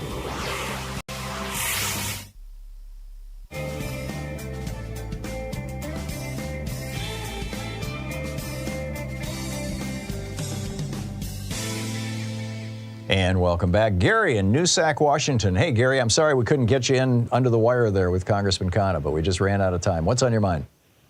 Well, it's okay. Maybe you know the answer to this. I was going to ask the congressman if the House has jurisdiction, more or less, over the contracts that are laid out for the Department of Defense. And if so, I am very optimistic about this coming election that Democrats are going to take over the House and just sweep these boneheads out of here. But here's my idea. If there could be a law made that when a company applies for a billion-dollar contract to supply weapons for the military, it shall take those weapons out of the public market and let them decide. That way, nobody can jump Second Amendment, yada, yada, yada. This is a company making a dollar and cents decision. If they think they can make more money with the government, let them take the contract. If not, let them pull those things out of the public market. In other words, you either get to provide products to the military or you get to provide products to the consumer marketplace, but not both. Right, exactly. What do you think? Has that got a chance to fly? I don't think so. I think it's a violation of. In fact, I think it's a fairly clear violation of basically our freedom to engage in commerce. Although. So you think that's breaking the interstate trade? Well, I'm not sure. I was just thinking of the Commerce Clause. I'm just not. I don't know. Maybe it would be possible, Gary. I don't know. I think it's worth a discussion nonetheless. But what, there's a bunch of companies that make AR-15s or 14s or whatever the hell they are. There's a bunch of companies that make these assault weapons now that do not provide them to the military. I mean, if your goal is to get the military weapons off the streets, I don't see how this does that. Well, I think it's a start. We have not been able to start in any meaningful way. We've been eating around the edges with background checks and things like that are always butted up against by these people. And we just haven't made a start at this. We're still having people die in the streets. And I just think we got to start somewhere. Yeah. I get that. The problem is there's too many guns in America, and too many of those guns are weapons of war that are designed for one purpose and one purpose only, which is killing as many people as possible as quickly as possible. And it seems like rather than tinkering around the edges with bullets in the EPA, or you can't supply weapons to the military and the civilian market, the easier way to do it would be to do what every other developed country of the world has done, which is to say, we're going to regulate guns. You can have a gun if you've got a reason for it, and you've got to prove that you need it. Yeah, the real cure is to get rid of the Second Amendment. I get that. But that's going to be a heavy lift. Not to get rid of it. There was no debate about the Second Amendment until the 1980s. It's to get rid of the modern interpretation of the Second Amendment brought to you by Antonin Scalia and 4 friends on the U.S. Supreme Court. But yeah, I get your point. Gary, I don't know. Let me ponder that one. Thank you for the call. Keep thinking. I like the way your mind works. It's 19 minutes past the hour. We'll be back with more of your calls in just a moment. It's Talk Media for the Sane Among Us, the Thom Hartmann Program. We'll be right back with you.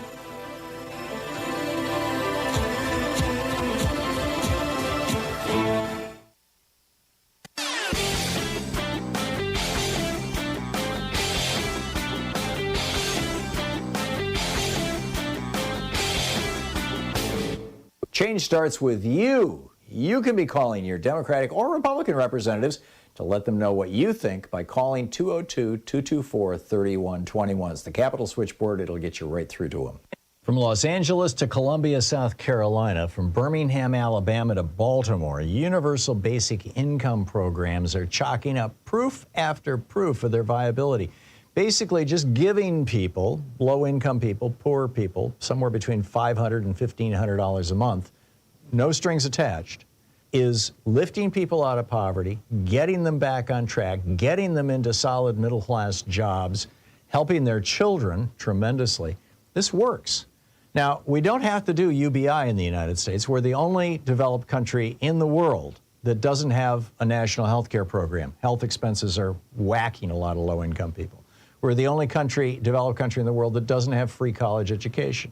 Education expenses are whacking people. There's a lot we could do. We can subsidize housing. We can subsidize food. We do that with food stamps. We could expand it. There's a lot we could do to benefit from this. There's a whole report about that over at hartmanreport.com. Check it out.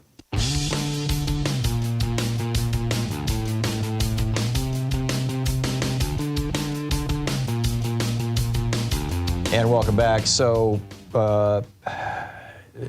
these Wonkette, Evan Hurst wrote a great piece over at wonkette.com this morning titled "Robert Hur is a partisan hack piece of blank who wishes he had a case against Joe Biden."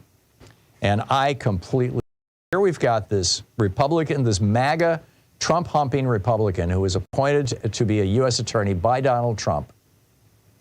And Merrick Garland picks this guy to investigate Joe Biden.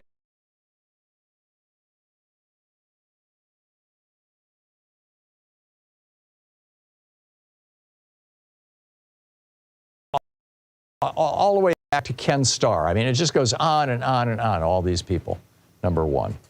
And number two, James Hur, this Trump toady, concludes, well, first of all, the thing that was amazing, and Joe Biden laid this out yesterday.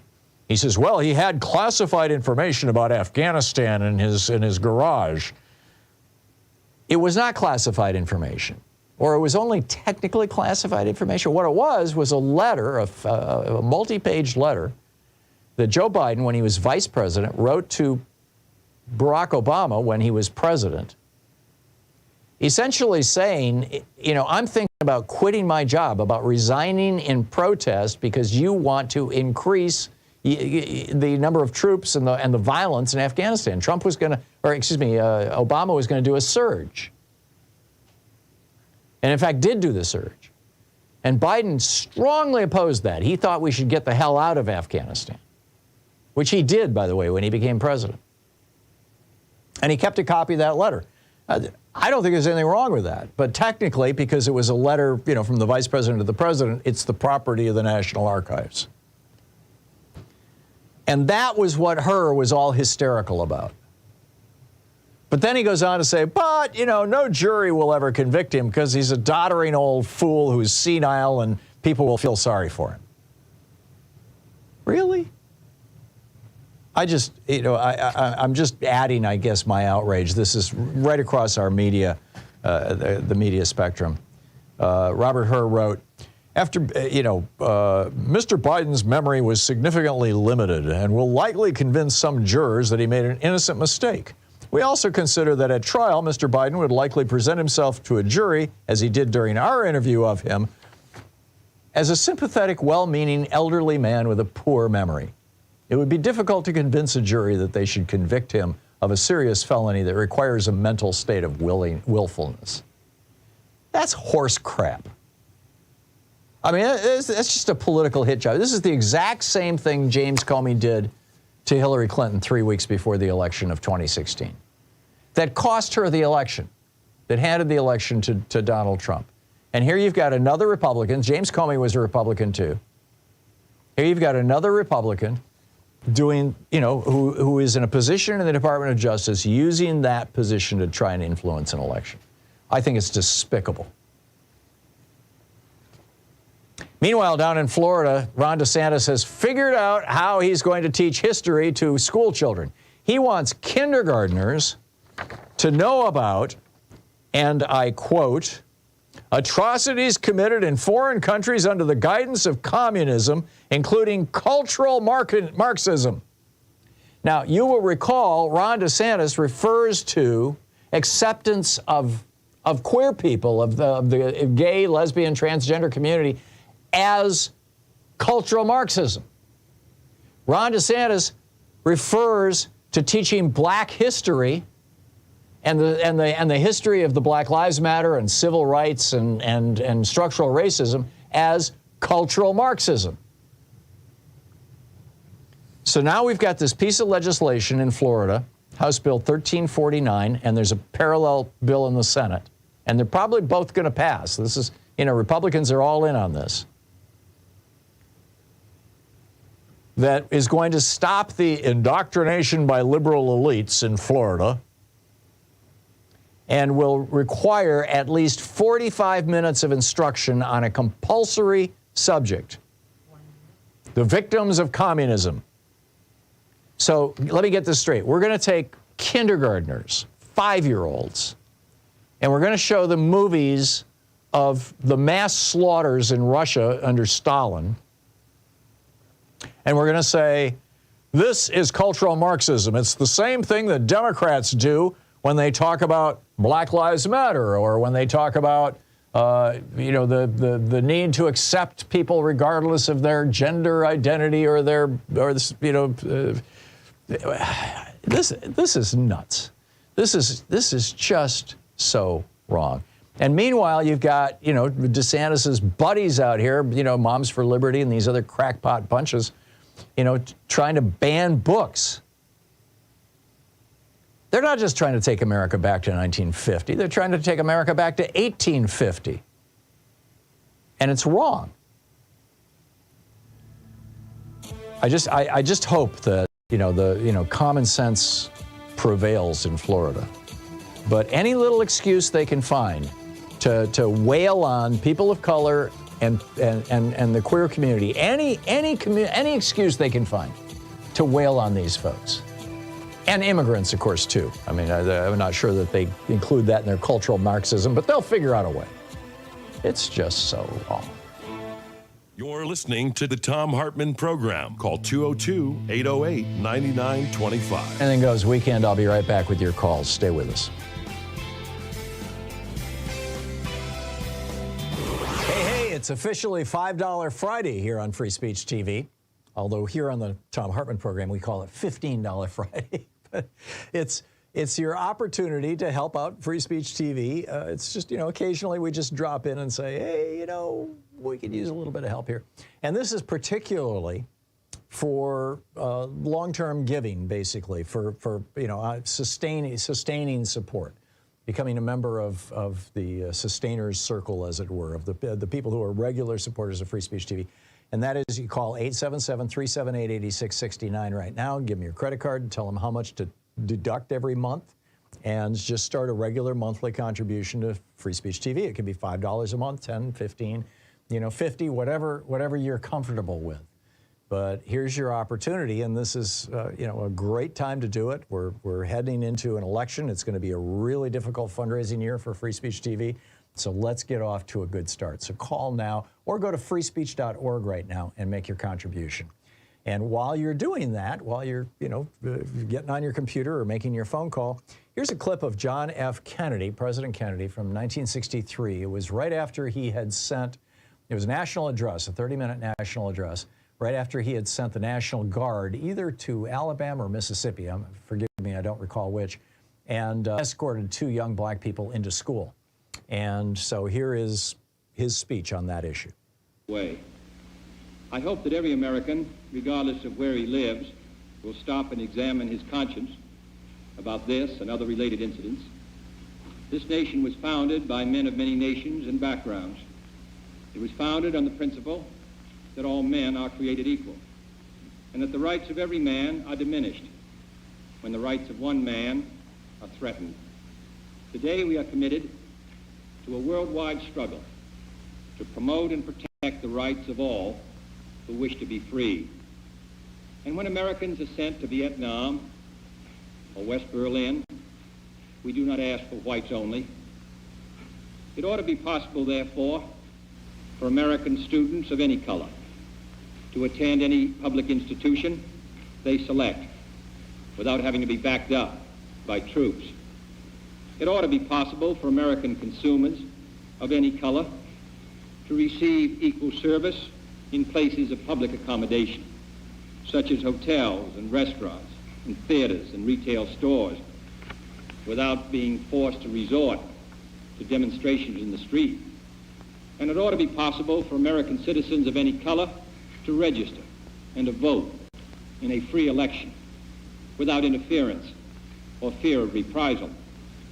It ought to be possible, in short, for every American to enjoy the privileges of being American without regard to his race or his color.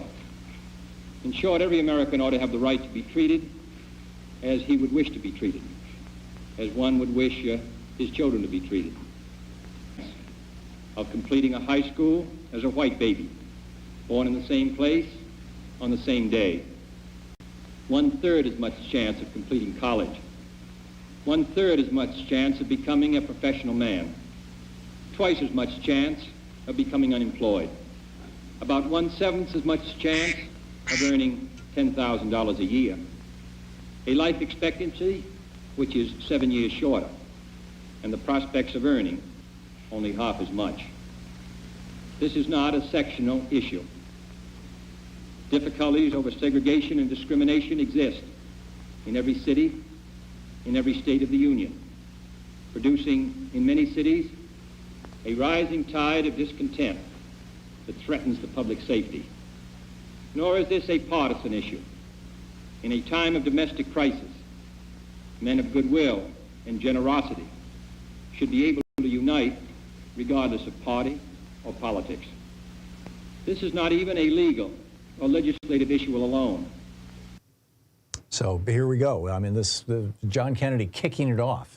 This was really the beginning of what led to from this administration, from the Kennedy administration, what led to Lyndon Johnson getting the Civil Rights Act passed and then the Voting Rights Act passed. In fact, Lyndon Johnson went to Congress and said, "Do this in memory of Jack." This is how he was speaking. This is an important priority for him. So, and Free Speech TV carries on that work of saying, we're here for everybody, and America should be here for everybody. This is intrinsic to what it is to be an American. So, sadly right now we're in a political moment where an entire political party has chosen to use race and hate as a political weapon, but we can rise above that, I believe, as a nation.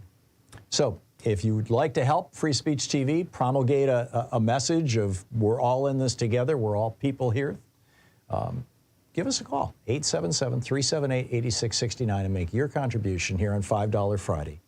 And become a regular sustaining donor to Free Speech TV. It helps so much to the television network to be able to know what money is coming in, to be able to plan and budget going forward. So please call 877-378-8669 now. Thank you so much. Come to their windows.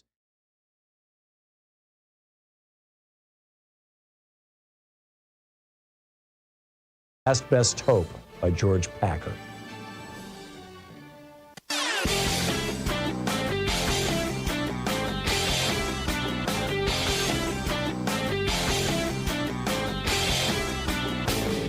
Hey, if you like the rants that I open the show with every day, they're typically published over at HartmannReport.com. Check it out.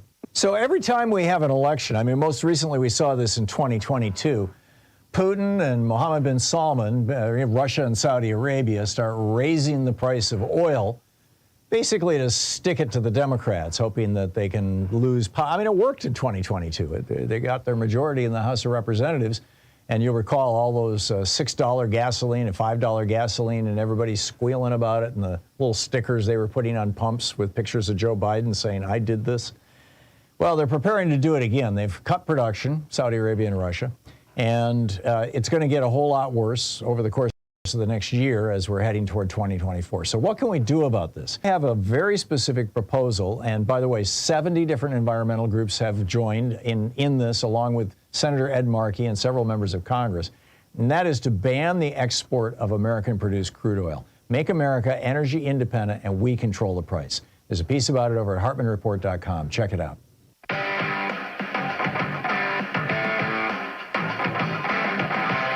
35 minutes past the hour, picking up your calls here on Anything Goes Friday. Scott in Oakland, California. Hey, Scott, what's on your mind today? Hey, Tom, thanks for taking my call. This story went under the wire. Nobody's really talking about it. I read it, I think, in Politico earlier in the week, where CISA, what is it, the Cyber Internet Security Agency or whatever it is, the one that, came to prominence during the post-election, where Trump's head of CISA came out and said there was no fraud that could have changed the election, and then he was promptly fired. Right. Anyway, so they work ad hoc with the telecoms because they're all private networks, so they need cooperation from the telecoms. And there's an ad hoc group that works, basically white hat hackers that work with CISA to identify threats. Mm-hmm. And they've all pulled back. They're no longer cooperating with CISA because they're getting threats. Personal threats. Really? From whom? So they've probably Internet Research Agency in St. Petersburg, whatever. Yeah. Huh. But the point is that it really, really begs the question. First of all, how are they identified? Mm-hmm. Second of all, what is the response from CISA going to be? Because they're basically blinded, which is exactly what which is this, it's a powerful tool. Yeah. You blind your opponent, throw sand on what you're doing. Yep. So, and then one other point. Well, hang on, before you go to your next point, Scott, Where did you learn about this? How can I learn more information? I think I read it in Politico, or maybe it was Reuters. One of the maybe it was Politico, but it was earlier in the week. I think I might have shared it to my email account, and if I find it, I will send it to you. Okay, thank you. But the other thing is, I just heard Jake Bro, who's a Ukrainian. He's an American who tracks the Ukraine war. Mm-hmm. He reported out yesterday that Russia's using Starlink. Oh, really? Yeah. So they're getting it through some third party. So subcontracting with somebody who's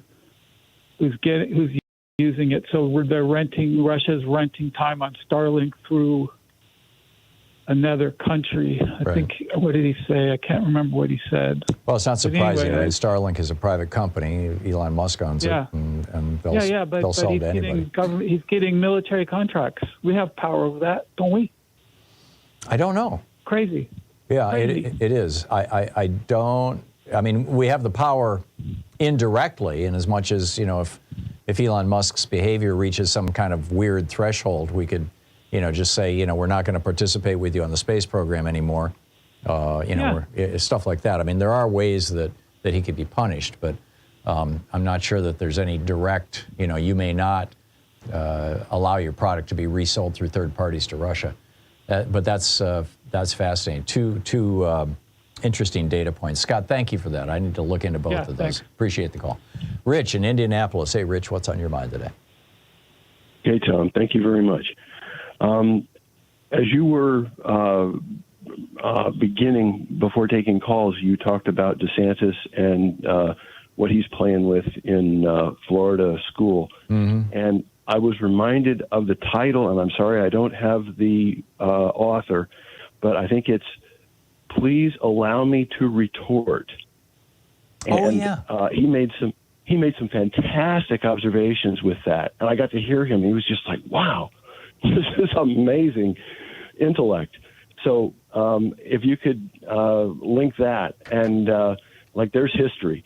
And one of the things that the guy said was, we're looking at the originalist interpretation of all this, and these people were monsters. These were horrible people. Yeah, that was Elie Mystal. Okay. Yeah, he's who's been on this program a number of times. He's a brilliant. He's a brilliant legal analyst. He's an attorney. Kind of eccentric. Looking anyway. He's got this giant nimbus of white hair, which I think it looks really cool, actually. He's got a very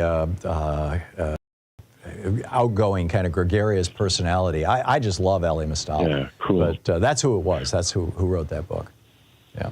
Well, I urge folks to read themselves in with that, because his perception of the human condition, I think, is spot on. Yeah. And he's showing how, as people, we as human animals are these creatures that can be tempted by wealth, and that's what all those oligarchs are, who are like sitting on stuff because they're basically being run by their fear and their greed. Yeah. And they have to accumulate. Yep. They don't feel good inside unless they're accumulating. It's what they were taught to do as little kids, and that's what the Koch brothers had done to them. I think that you will find, if you did a deep dive, if it were possible to do such an analysis, I think you would find that a significant number of billionaires, probably a majority, maybe far more than a majority, are afflicted with a form of obsessive compulsive disorder called hoarding syndrome. And had they not been born into wealthy families, or had they not had opportunities to make money, they would be living in an apartment in New York City, floor to ceiling, newspapers and old empty tin cans. I'm serious. Yeah, I get that. I totally do.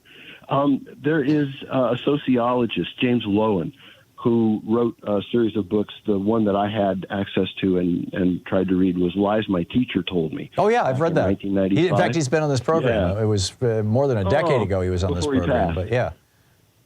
Well, he had this one quote that I really liked. Telling the truth about the past helps us achieve justice in the present, and achieving justice in the present helps us tell the truth about the past.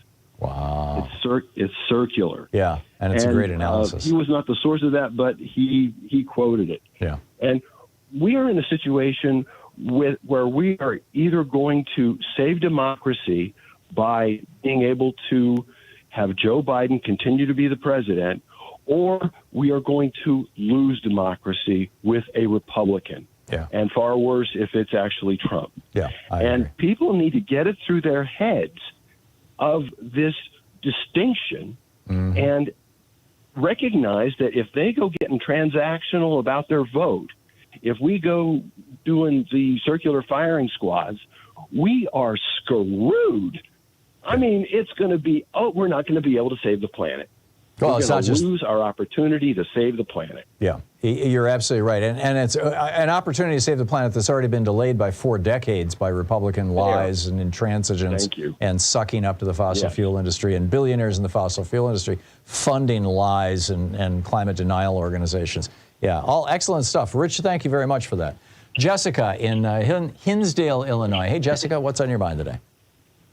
Hi, Tom. I'm so grateful for your show and being able to voice what drives me crazy. I was thinking that we were on the same wavelength. The Supreme Court has a very short memory. There was one state, yes, that decided the outcome of the election, Bush-Gore, Florida. Yep. And it's been absolutely driving me crazy. But you said everything. You said about the votes that Sandra Day O'Connell threw out and why they don't, but what I wanted to also say, last night upset me when President Biden spoke to explain his side of the documents against him. And so the 300-page report that the Republican prosecutor wrote, I was just so angry at the press. They were attack dogs. They were all yelling and screaming. Yeah, they didn't need to echo this the way they did. They could have said, the story, instead of the story being, prosecutor says Biden's memory is failing, the story could have been prosecutor steps out of his lane and goes rogue. But they didn't. Exactly. I blame Garland. But I wish do too. President, I wish he should have redacted that report. He should have cut out all the stuff that was personal opinion. Or just told her, go back and rewrite the damn thing to talk about the actual legal issues here and get your damn opinions out of it. Great. Yeah. And I wish President Biden had called out the press and told them to be respectful. That reminded me of when Marjorie Taylor Greene yelled and screamed. Yeah. That press is disgusting. Yeah. Yeah, that was. I feel for Biden. I watched that entire press conference yesterday, and I cringed through the whole thing.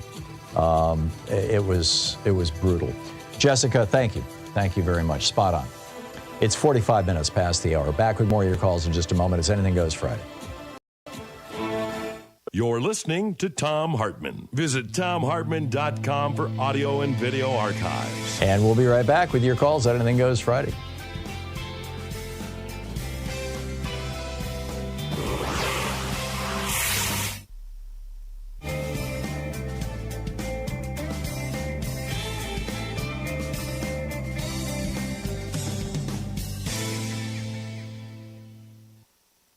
And welcome back.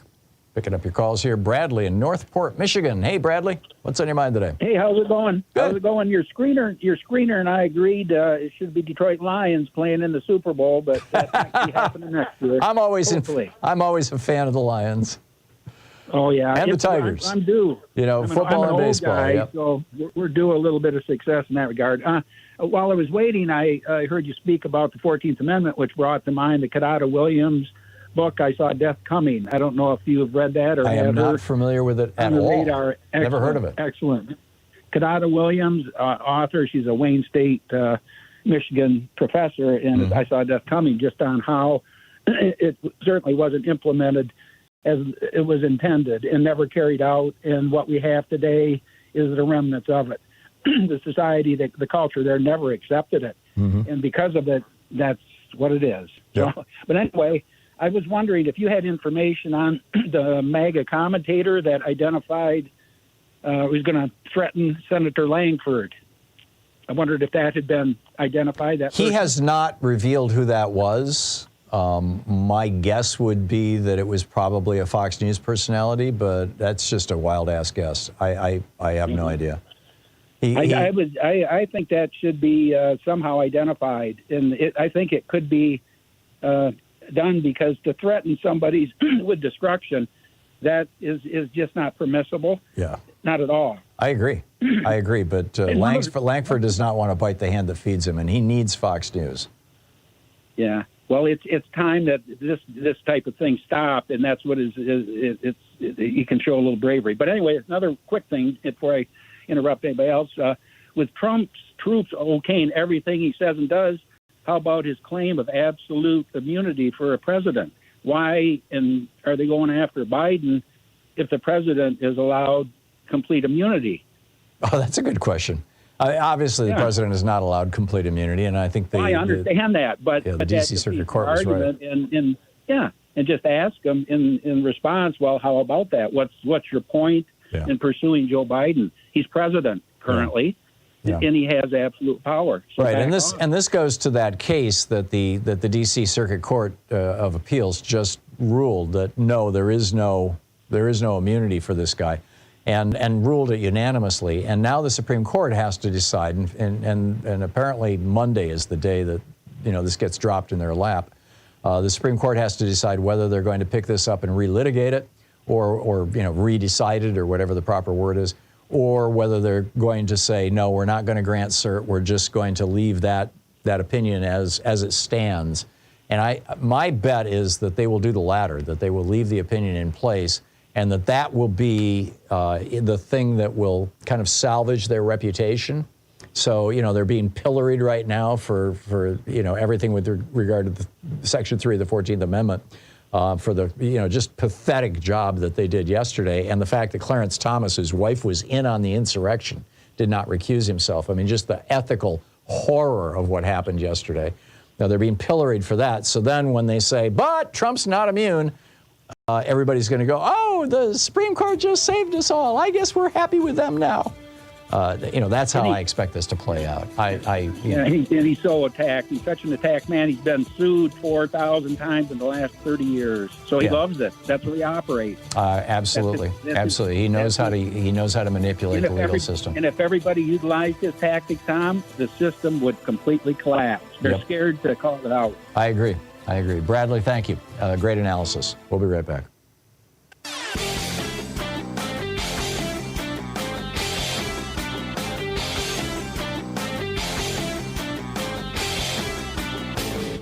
Help support progressive radio. If you're listening to us on a commercial station, call their advertisers and let them know you're listening. If you're listening to us on Pacifica, one of our many nonprofit stations, please support them when they do their fundraising drives. Thanks for supporting Progressive Talk Radio, and tag you're it.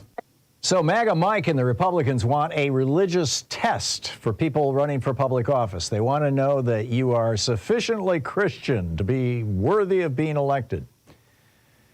Right. MAGA Mike is one of these 7 mountain evangelicals. There are 7 domains where these dominionists believe that we need to have religion completely take them over. Education, religion, family, business, government and military, arts and entertainment, and the media.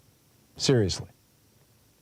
This is not what Jesus was preaching when he said, give unto Caesar what is Caesar and unto God what is God's. This is the opposite, in fact, of what Jesus was teaching. It's the opposite of Matthew 25, where Jesus said the only way to get to heaven is by feeding the hungry, healing the sick, helping the poor. This is counter-Christian, anti-Christian, in fact. In fact, I think you could say it is the Antichrist's work. There's a piece about it over at HartmannReport.com. Check it out.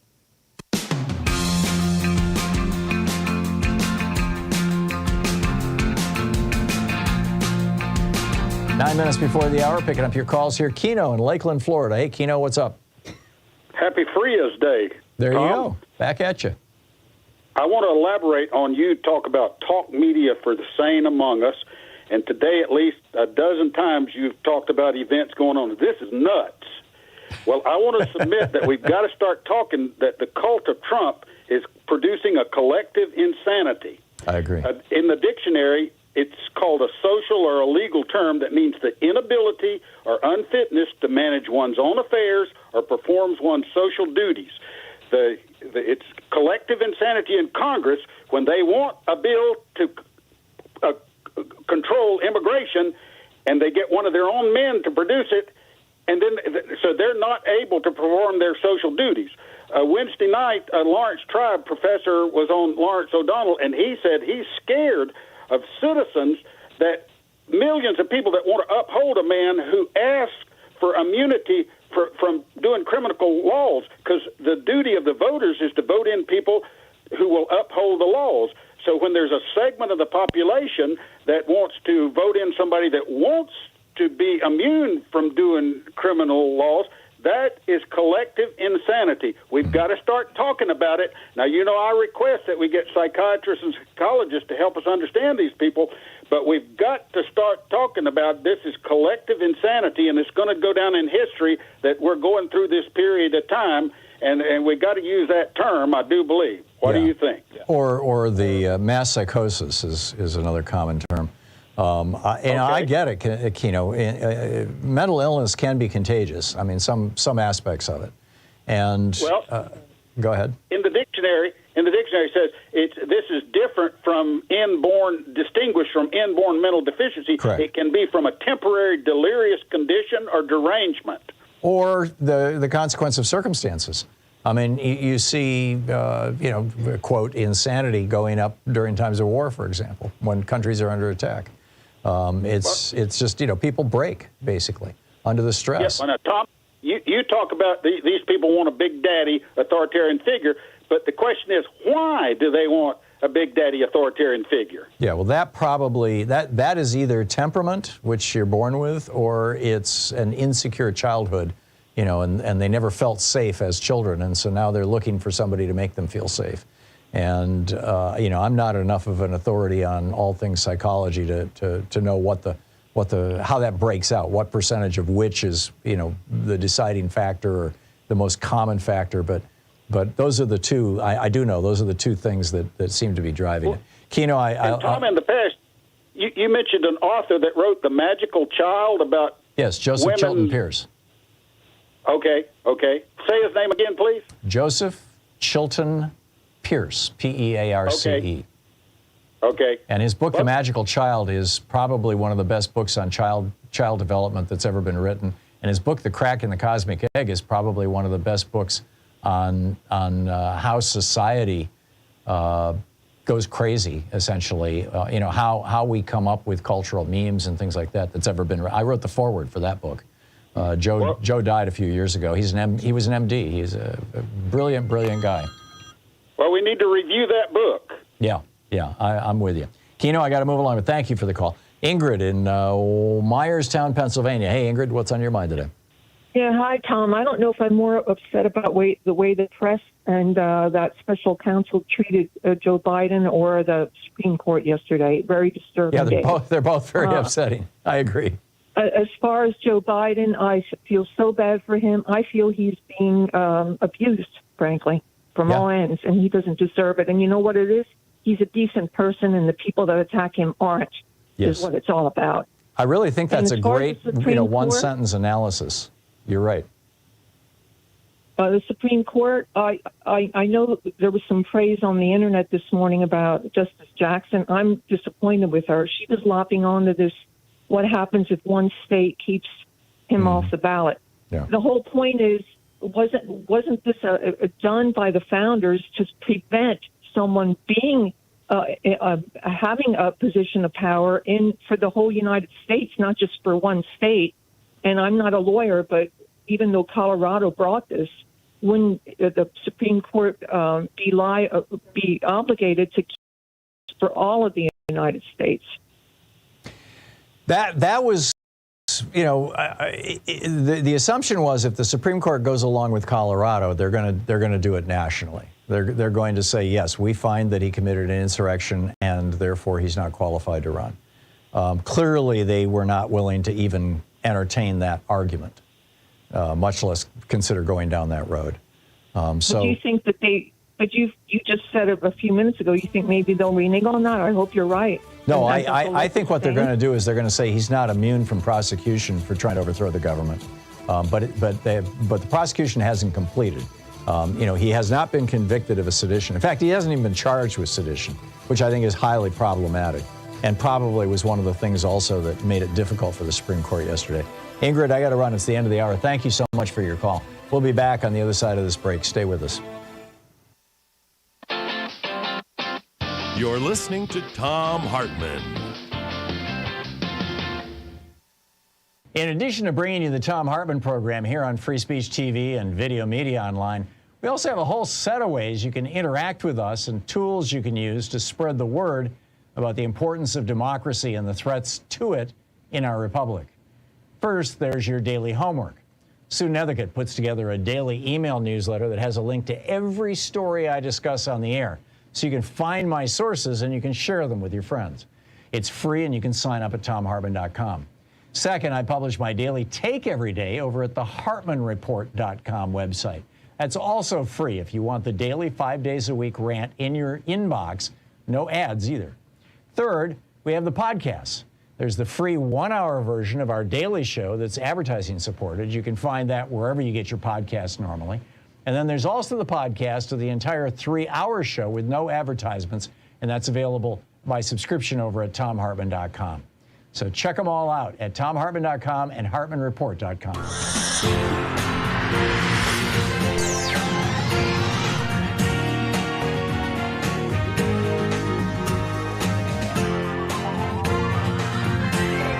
We say fight back!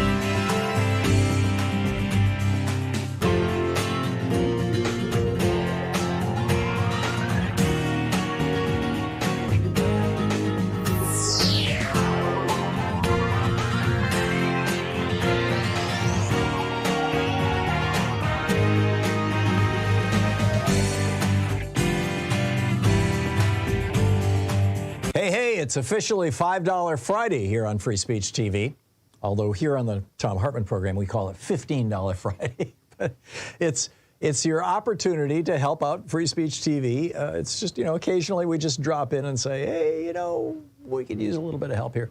And this is particularly for long-term giving, basically, for sustaining support.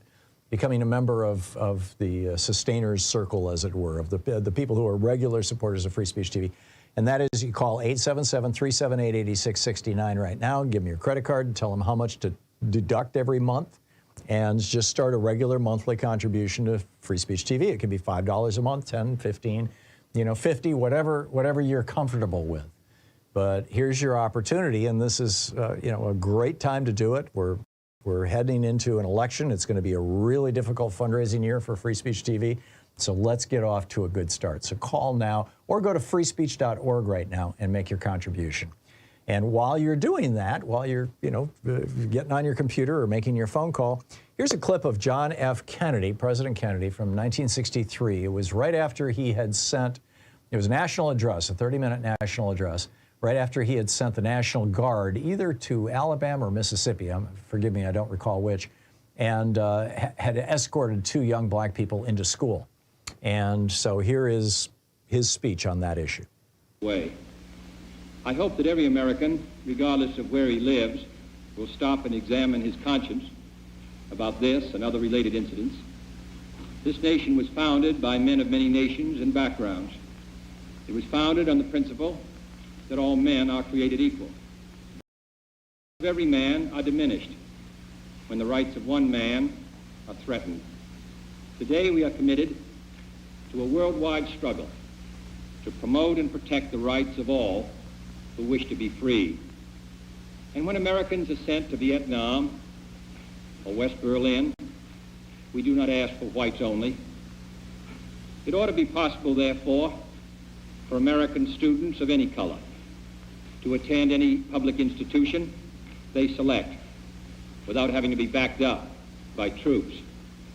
It ought to be possible for American consumers of any color to receive equal service in places of public accommodation, such as hotels and restaurants and theaters and retail stores, without being forced to resort to demonstrations in the street. And it ought to be possible for American citizens of any color to register and to vote in a free election without interference or fear of reprisal. It ought to be possible, in short, for every American to enjoy the privileges of being American without regard to his race or his color. In short, every American ought to have the right to be treated as he would wish to be treated, as one would wish his children to be treated. But this is not the case.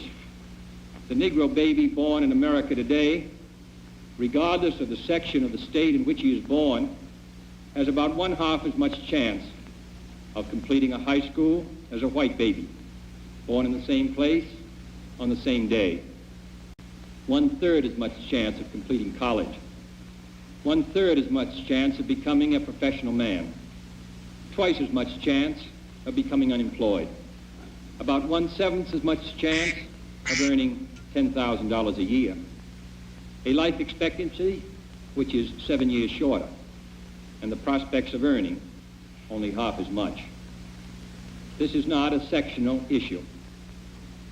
Difficulties over segregation and discrimination exist in every city, in every state of the Union, producing in many cities a rising tide of discontent that threatens the public safety.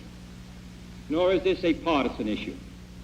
In a time of domestic crisis, men of goodwill and generosity should be able to unite regardless of party or politics. This is not even a legal or legislative issue alone. So here we go. I mean, John Kennedy kicking it off. This was really the beginning of what led to from this administration, from the Kennedy administration, what led to Lyndon Johnson getting the Civil Rights Act passed and then the Voting Rights Act passed. In fact, Lyndon Johnson went to Congress and said, "Do this in memory of Jack." This is how he was speaking. This is an important priority for him. So, and Free Speech TV carries on that work of saying, we're here for everybody, and America should be here for everybody. This is intrinsic to what it is to be an American. So, sadly right now we're in a political moment where an entire political party has chosen to use race and hate as a political weapon, but we can rise above that, I believe, as a nation. So if you would like to help Free Speech TV promulgate a message of we're all in this together, we're all people here, give us a call, 877-378-8669, and make your contribution here on $5 Friday.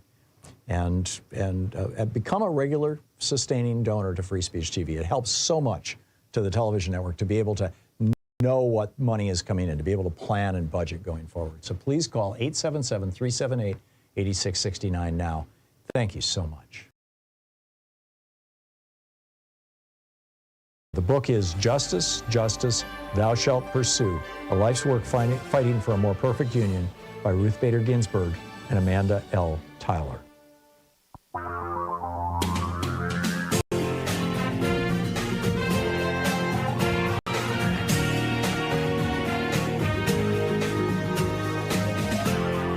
This is the Thom Hartmann Program.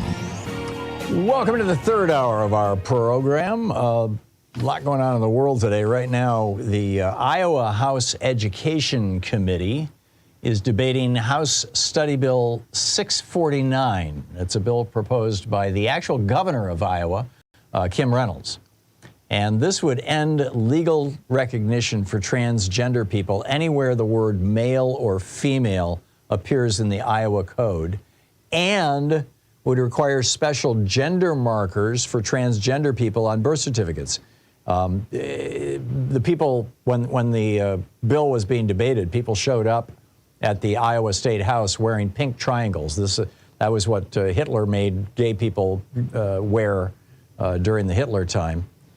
Basically what they're doing is they're redefining the word equal. And they're taking us back, arguably, to Plessy versus Ferguson, to separate but equal, to the idea that you could have separate accommodations, or separate anything. What does equal mean? In fact, when the sponsor of the bill was asked, what does the word equal mean in this bill? Her name is Heather Hora. She said, quote, equal would mean, I would assume that equal would mean, I don't know exactly in this context. End of quote. But the state legislature, Aaron Reed writes over at The Guardian, seems poised to undermine the very concept of equality itself. The bill goes on to proclaim that separate is not inherently equal. Literally, it uses those words. Separate is not inherently unequal. I thought we settled this with Brown v. Board when we overturned Plessy versus Ferguson. In 1954, we overturned 1898's Plessy, the separate but equal law.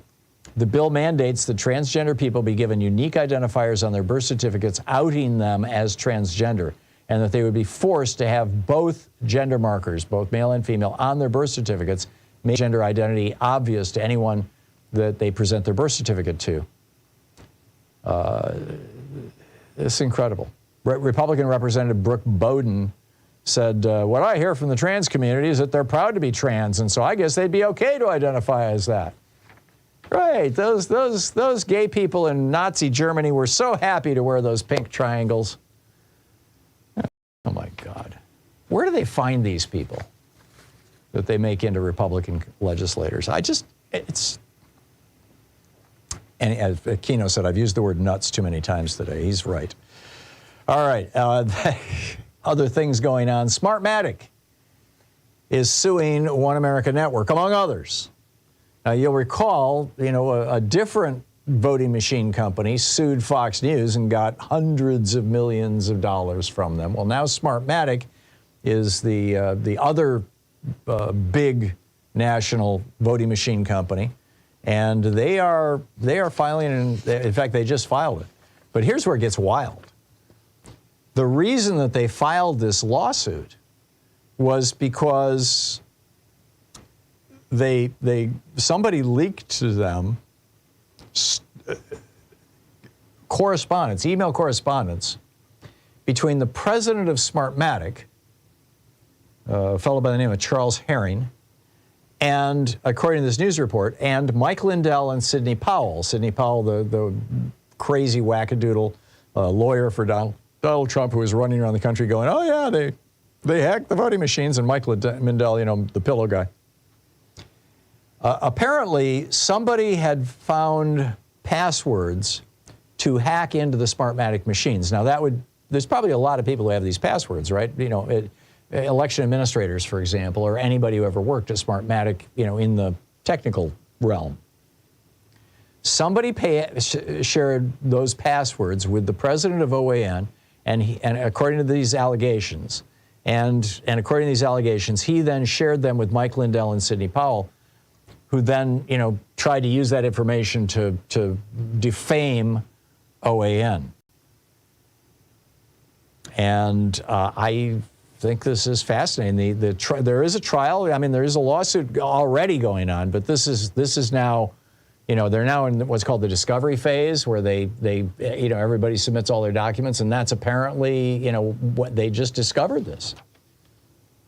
And Smartmatic is like, holy cow, we just hit the jackpot.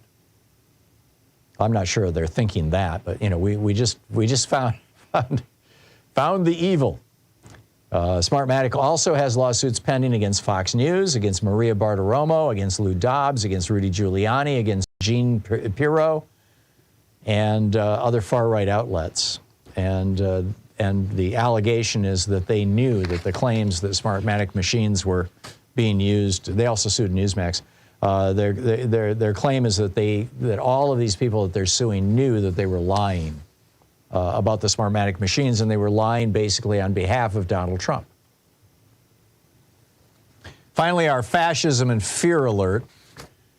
This is incredible. Yesterday, was it yesterday or the day before? I guess it was yesterday on Sean Hannity's program on Fox News. he was interviewing Curtis Sliwa.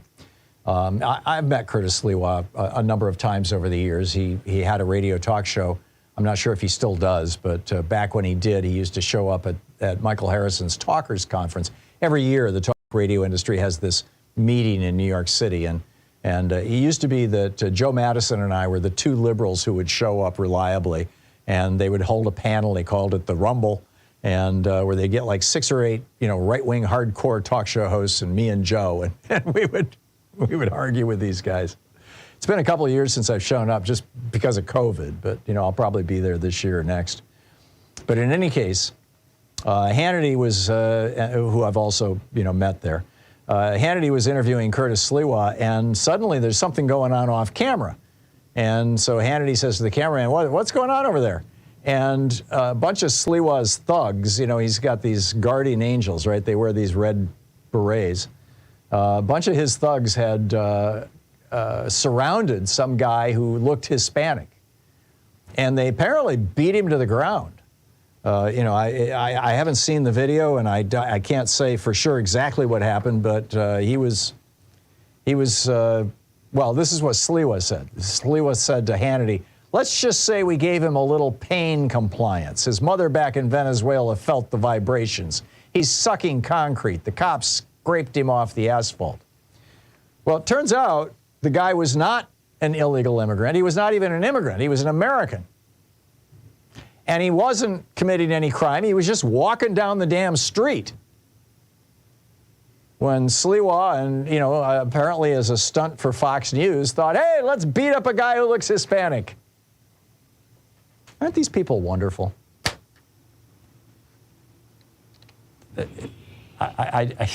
I'll just leave it at that. All right, let's pick up your calls here. Norma in Montgomery, Alabama. Hey, Norma, what's on your mind today? Hello, Tom. First, let me make a public announcement because I consider it serious. Stephen Colbert even mentioned it on his show last night. There is an outbreak of syphilis, and it's serious, and it is apparently an epidemic. It appears Trump may have it. I don't know. Yeah, well, it's probably affecting his brain by now. That's the last stage. Yeah, but, although it takes a year or two. No, it lays dormant in the body for 30 or 40 years, and then shows up and starts eating your brain. That's the last stage. The reason I know this is because my mother worked for the health department in preventable diseases, and she had to type the reports. Mm-hmm. Yeah. I was warned in high school, don't go near these people. Yeah. But anyway, the reason I'm saying this and taking up time is because we have spring break coming. And we have graduation parties, and people come to the beach. Here in Alabama, the numbers are higher than they have been in 70 years, and this is true across the South. So if you've got children who plan on coming south for spring break or for graduation parties, you might want to have a serious talk with them about their anticipation of having fun. Yeah. Yeah. Okay, well, let me move on. My son, I've told you before, is a Trumper. He's listening to this stuff, and he says that the reason they don't want to pass any money to Ukraine is because all of the money is to be used for retirement for the government of Ukraine so they can leave before Putin gets there. Oh, God.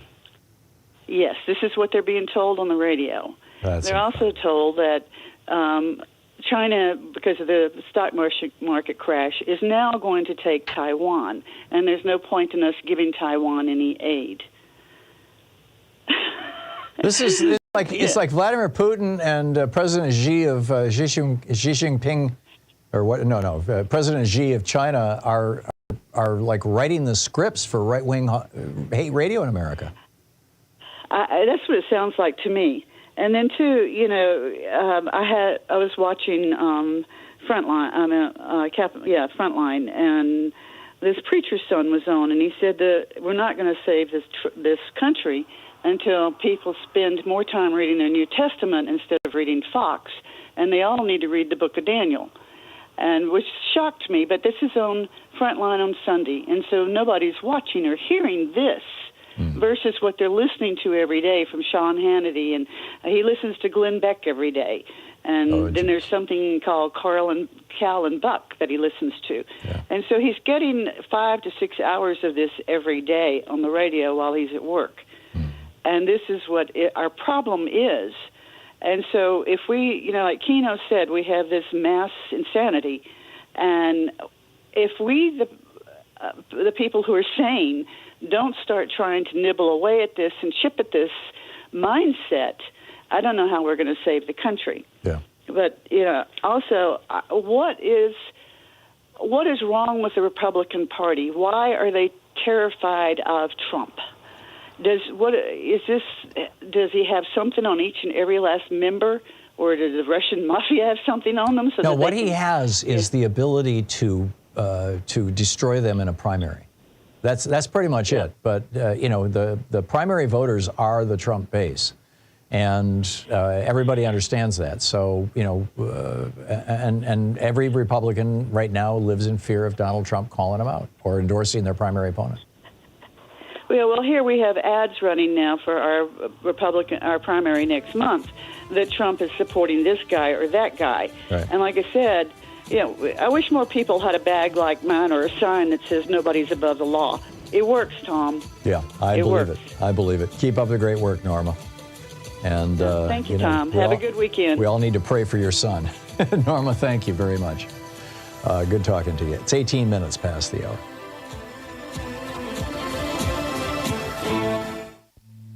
This is the Thom Hartmann Program. It's Anything Goes Weekend. Right back with your calls in just a moment.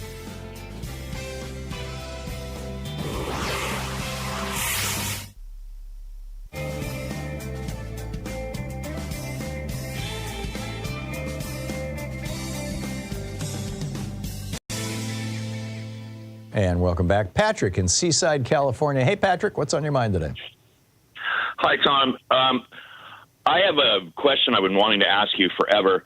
I wanted to tee off on Tour's quote-unquote exoneration of President Biden. I thought, as a launching point, my overarching point is that it must be exhausting to be a Republican. Not a MAGA, because we have 50 to 60% of the populace that reads at or below sixth grade level. But I mean, just your average garden variety Republican, average or above average intelligence. It must be exhausting to be a Republican. I'm keen off on Tour's. I thought it was 218 pages when I was watching MSNBC, but then I read an alternate. It's 388 pages. That's right. And his slurs against Biden, were in the first 6 pages because he knows damn well that, MAGA Republicans aren't going to read 20 pages, much less 388 or 218. Right. But I don't understand how Republicans just, like I said, it's exhausting. You have to wake up every day and convince yourself that a million lies are true. Elise Stefanik, Tucker Carlson, and I always replace the T with the letter F. I mean, this man, the Swanson food heiress, to go after his own homophobia and transphobia, the Swanson food heiress never had to work a day in his life, much less be kicked off of CNN, MSNBC, and Fox. And his dad was the head of the Corporation for Public Broadcasting. Oh, God. Which is how he got into broadcasting, right? I forgot about that. But why? I just don't understand how these Republicans live with themselves. You have to convince, it's beyond whataboutism or butism. It's like they have to literally every day convince themselves that a billion lies are true. I mean, what is up with these people? I don't understand. I was hoping you could shed some light on it. What is wrong with these people? Why can't they just live their lives honestly, or it just seems like it'd be so burdenless if they just tried to be normal people. Yeah. 2 thoughts. Number one, we know that as people become wealthier, their level of empathy, particularly for people who are not wealthy, goes down. Is just some amazing studies on this, traffic studies, where they found that the more expensive the car, the more likely the driver is to run a red light or roll through a stop sign or cut somebody off in traffic. The less considerate people are. So it's called the wealth effect. And it basically, the richer you get, the more sociopathic you become, sadly. So there's that. And then the other thing is, and I've noticed this, over the years being in the media and knowing a lot of people in the media. I mean, I've gotten to know a lot of people who are really famous and people who aren't but are trying to be, and whatnot. And there's basically two kinds of people, in my experience, in show business, shall we call it, radio, television, movies, whatever. There are people who view it as a profession, who are trying to do a good job and think of themselves as providing, a public service, even if it's just entertainment. And then there are people who are just so deeply insecure, so incredibly neurotic, that the only way they feel loved is when people applaud them. They just constantly want people to be noticing them and telling them how wonderful they are. And I think it's a mental illness. And I think that's Tucker Carlson. What about the rank and file Republicans? How do they get up every day and convince themselves of all this nonsense? I think they just live in a bubble. Like Norma was describing her son. They just live in a bubble, and they believe what they're told. Patrick, I got to run, but thank you for your call. It's 22 minutes past the hour. Stay with us.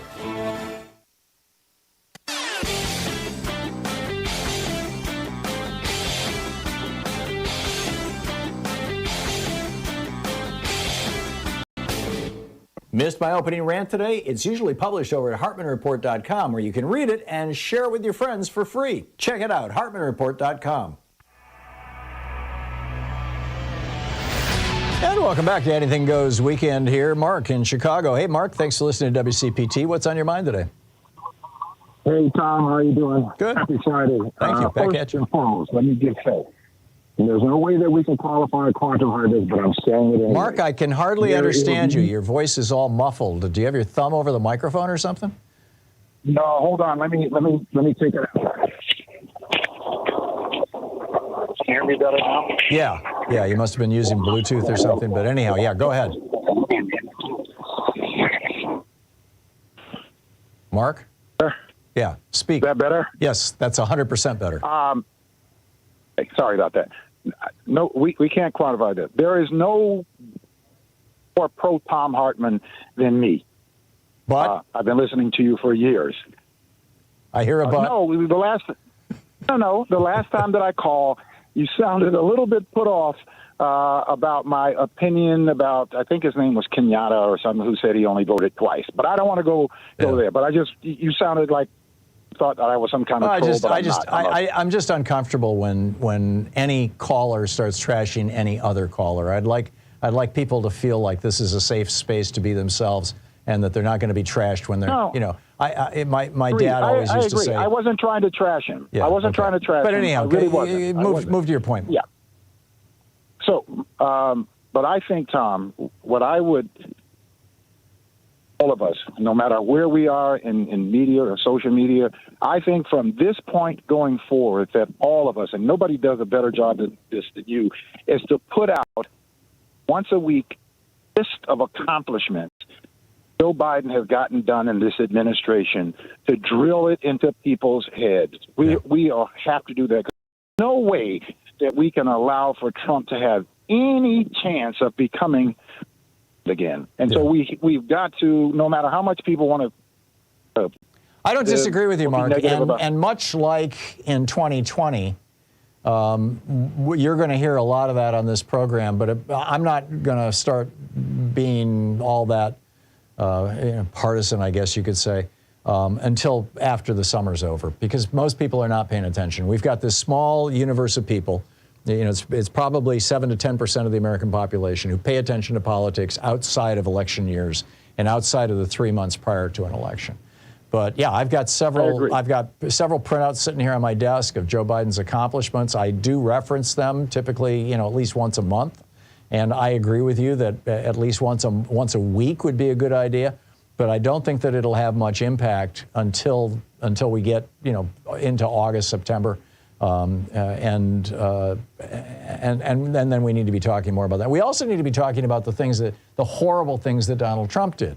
How he let 500,000 Americans die because he thought if he could just force people back to work, he could make the economy revive, and that would help his chances of getting reelected, et cetera. So yeah, I agree, and I will get there. Agree. Okay, Mark, thanks a lot for the call. Jim in Tampa, Florida. Hey, Jim, what's on your mind? Hey, Tom, how you doing? Good.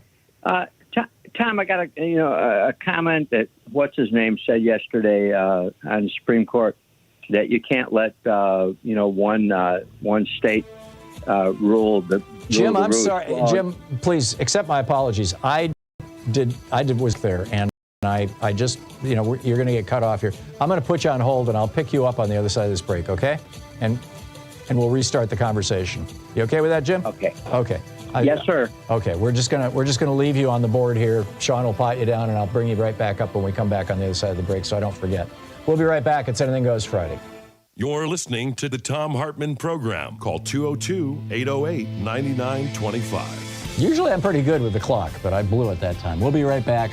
It's the Thom Hartmann Program, your media support group for We the People.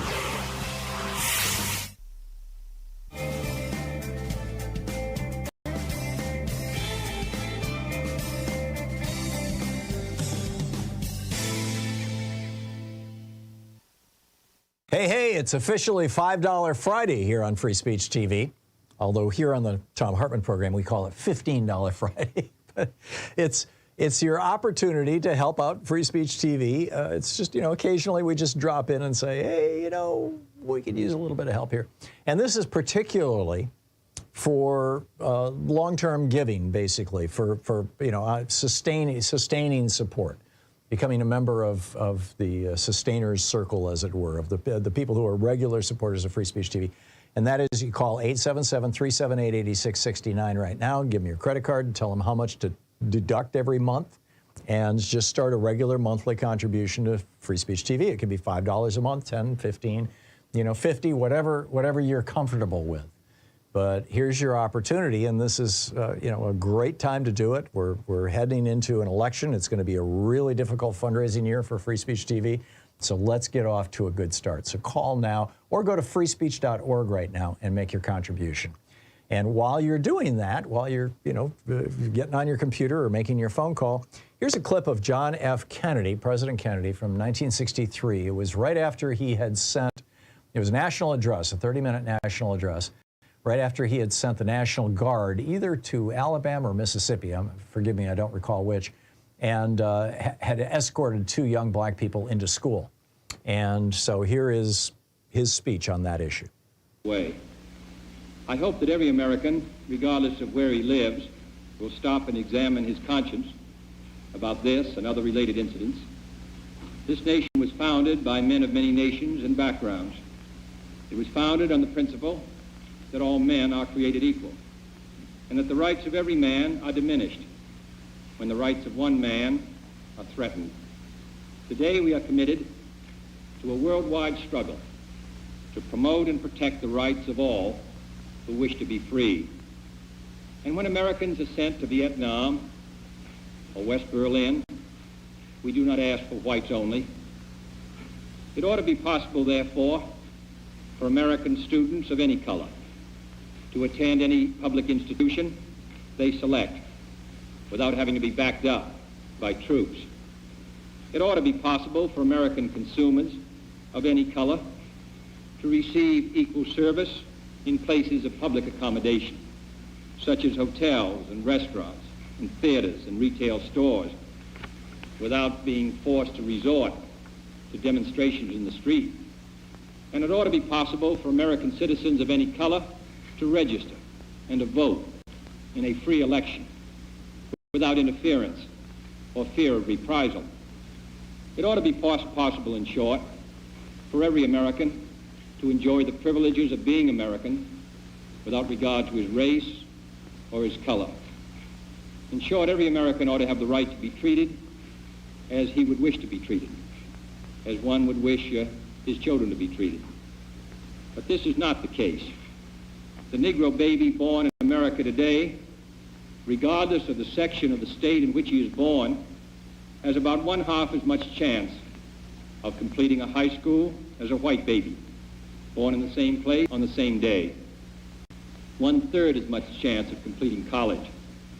1/3 as much chance of becoming a professional man. Twice as much chance of becoming unemployed. About 1/7 as much chance of earning $10,000 a year. A life expectancy which is 7 years shorter, and the prospects of earning only half as much. This is not a sectional issue. Difficulties over segregation and discrimination exist, in every city, in every state of the Union, producing in many cities a rising tide of discontent that threatens the public safety. Nor is this a partisan issue. In a time of domestic crisis, men of goodwill and generosity should be able to unite regardless of party or politics. This is not even a legal or legislative issue alone. So here we go. I mean, John Kennedy kicking it off. This was really the beginning of what led to from this administration, from the Kennedy administration, what led to Lyndon Johnson getting the Civil Rights Act passed and then the Voting Rights Act passed. In fact, Lyndon Johnson went to Congress and said, "Do this in memory of Jack." This is how he was speaking. This is an important priority for him. So, and Free Speech TV carries on that work of saying, we're here for everybody, and America should be here for everybody. This is intrinsic to what it is to be an American. So, sadly right now we're in a political moment where an entire political party has chosen to use race and hate as a political weapon, but we can rise above that, I believe, as a nation. So if you'd like to help Free Speech TV promulgate a message of we're all in this together, we're all people here, give us a call, 877-378-8669, and make your contribution here on $5 Friday. And become a regular sustaining donor to Free Speech TV. It helps so much to the television network to be able to know what money is coming in, to be able to plan and budget going forward. So please call 877-378-8669 now. Thank you so much.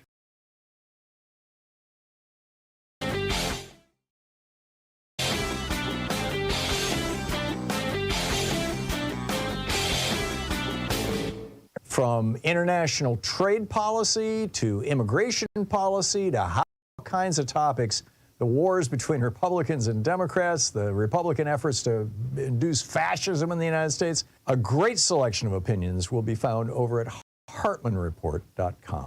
Right now we have the most extreme Supreme Court since the 1930s.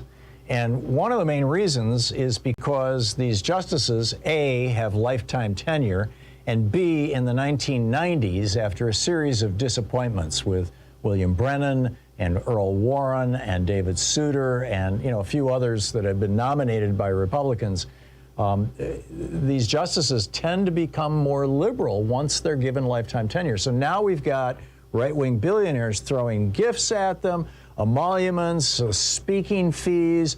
John Roberts' wife made $10 million, hooking people up with law firms. All the Republicans on the court are in on the grift. And it's really not so much designed to thank them for what they're doing, but to keep them conservative. Because in the past, Republican appointees have turned liberal. They're not going to let that happen. There's a whole rant about this over at HartmannReport.com. Check it out.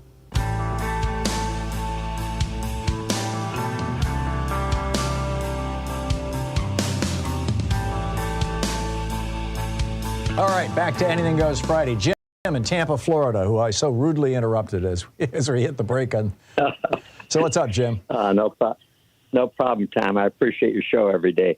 Tom, Justice Roberts, said how can one state control the whole electoral process? What do you think the Electoral College does? Exactly. Your vote in New York, your vote in California means 1/10 of a vote in the smaller states that have more electors. Come on, I mean, That's ridiculous. Well, and I keep and your state, Florida, was the one state that determined the outcome of the 2000 election. I know, and that was rigged. You and I know it. Yep. Anyway, now we're being rigged again by this guy. Hello. I heard you earlier about the stuff he's putting through. It doesn't surprise me one bit. We got 3 more years to go with this guy. Anyway, I keep trying to get on with Congressman Pocan and Khanna, and I'm just missing the boat every time. But I found out yesterday from my medical that DeJoy and Congress passed a Postal Reorganization Act. We can give up the ghost because it's dead. We're being pushed into either PPO or an HMO. All the retirees Advantage. The Advantage plan in 2025. We have no choice. FEHB. I'm so sorry to hear that. What does your union say about it? Well, I called NALC yesterday, and National Association of Letter Carriers. Yeah, that's who I'm with, and they said, and the lady said, well, it helps a lot of people, and I said, and it's a long story, but it's scamola. They're going to give me $1,200, but then the catch is they want $2,400 back that year. So, for medical and that. So, and we're done. I asked the guy at the post office. He said, that's only for retirees, only pushing you in.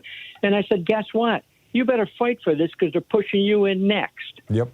They go after one group, nail them out. They go after another group.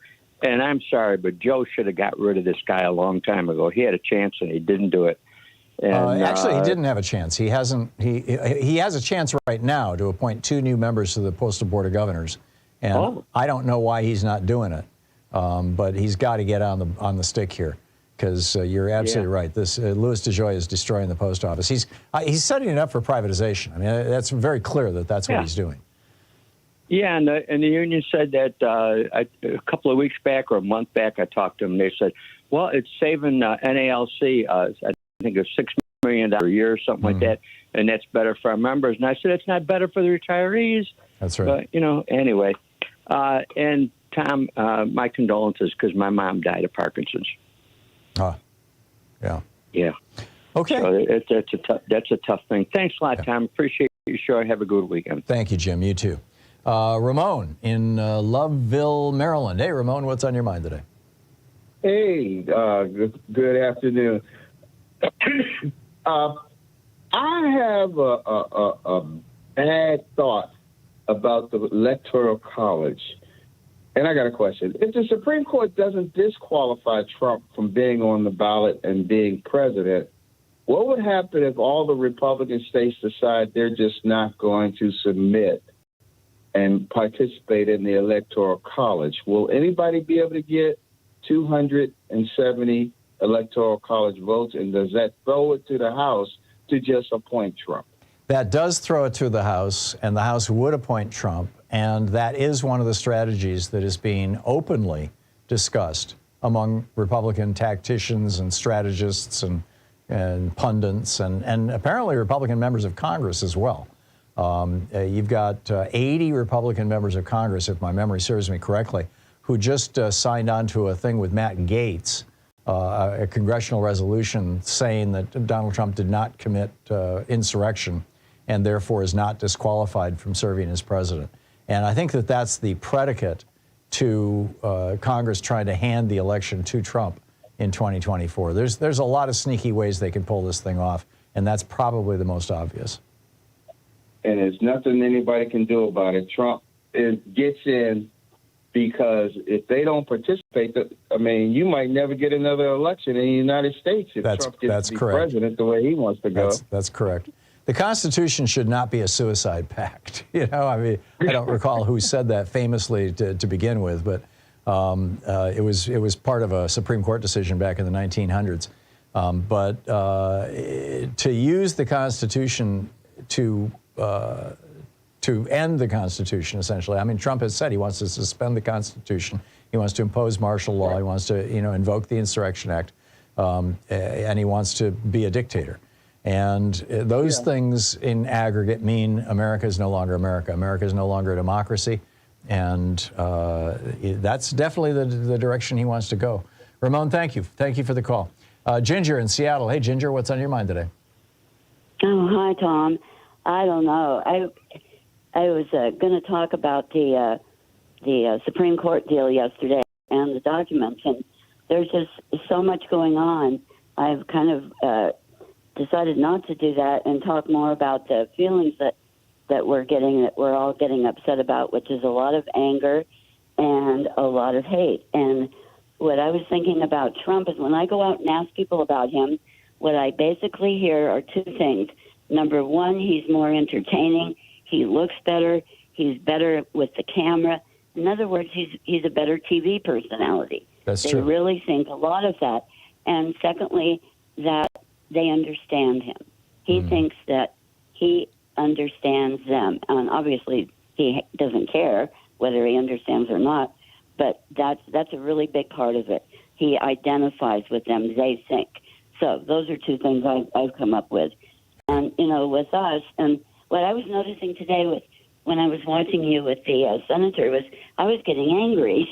And or not the senator, the representative. Anyway, I started getting angry because he wasn't giving us good answers. And I started realizing that I'm frustrated. I'm not really angry. I'm frustrated because there aren't answers for a lot of this at this time. Right. And he must be feeling the same way. And it's hard for him and it's hard for us. And we need to not get angry with each other and hateful, even though Trump tells us to, because it's not going to do any good and it doesn't help. And we're all going to get more and more tired. And I can see a lot of us breaking. I mean, yesterday, by the end of the day, watching two things, the Supreme Court fiasco and then the documents mess. By the end of the day, I was getting flight or fight feelings and extremely tired. And I was thinking, those people in Washington go through that every day. Yep. And so maybe that's why they're all being weird and making bad choices, et cetera. They're losing their minds. Could be. I think the biggest pressure that most of them have is having to raise money for the next election. And, and the compromises and sellout, behaviors they have to engage in to do that. Oh, for sure. And, I have a young person that comes here. She's from Ethiopia, and she goes, Ginger, why this, why that with our government? Mm-hmm. And I said, the first thing I start telling her is, it's always money, dear. And she said, well, my country, too. She said, all the men, they take money from us, and then they come and take our men. They make them go to war. Yeah. We don't have water. We don't have place to live. They don't have washers and dryers there, for God's sake. Yeah. In 2024. And she's here because she's going to try to, have a different life. Thank God for her. But, this is going on right now, and this could very well be us. Yeah, no, you're absolutely right. America has been sliding in the direction of becoming a third world nation ever since Ronald Reagan imposed neoliberalism on this country in 1981. And it's been getting worse and worse until Joe Biden became president. The last 2.5 years, 3 years, we've seen actually quite a substantial turnaround. And I think that we can thank President Biden for that, and we need to continue to. Ginger, thank you for the call. Yeah. We'll be back. It's 44 minutes past the hour. Picking up your calls here on Anything Goes Weekend. You're listening to Thom Hartmann. Visit ThomHartmann.com for audio and video archives. It's the True People's Media. We'll be right back with your calls.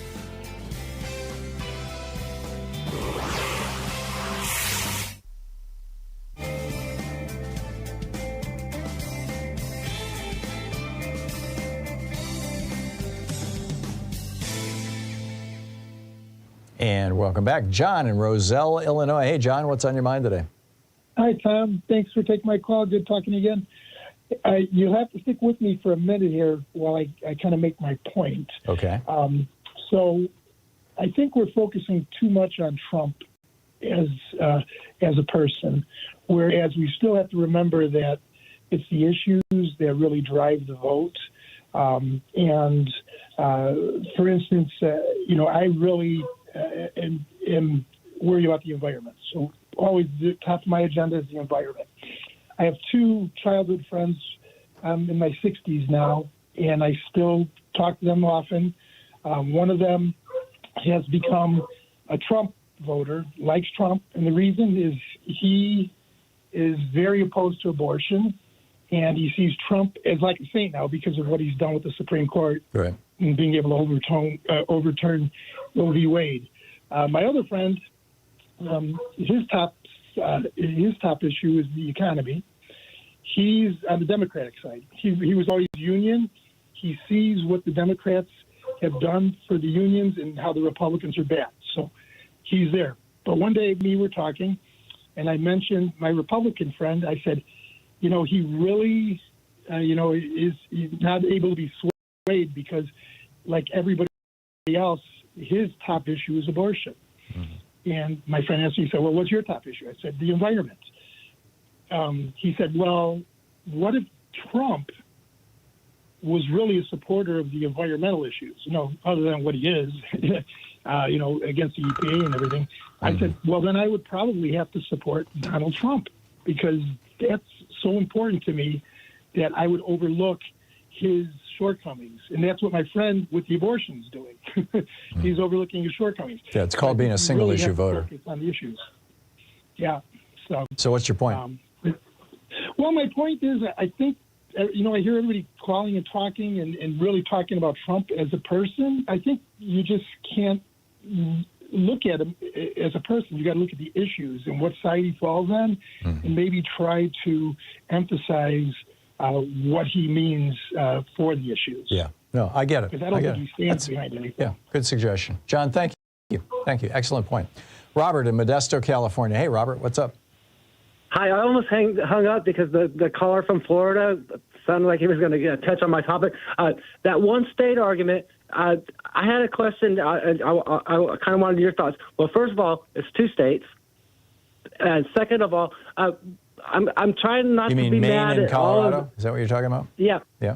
Yeah. And second of all, I'm trying to not be mad at my home state of California and all the other blue states for not taking this up as well, because then that argument would have been moot. Yeah, it's true. If there was 24 states asking for it. It's true, but I don't think that's going to be the argument that they're going to base the decision on anyway. I think they're going to base it on some weird little technicality, like, is he really an officer of the United States, or was his oath, did he hold an oath, or Yeah, whatever. I was just wondering, that I was posing a what if, backseat driving kind of, but yeah. I'm really mad at our states for not doing that, because that would have added some force to this argument. I think so. I think your analysis is accurate, but I also don't think that the Supreme Court, basically under any circumstances, would have taken Trump off the ballot unless he had already been convicted of insurrection. That's the one. As Billy pointed out yesterday on the program, that's the one big thing. Robert, thank you for the call. It's 49 minutes past the hour. Back with more of your calls in just a moment. Stay with us.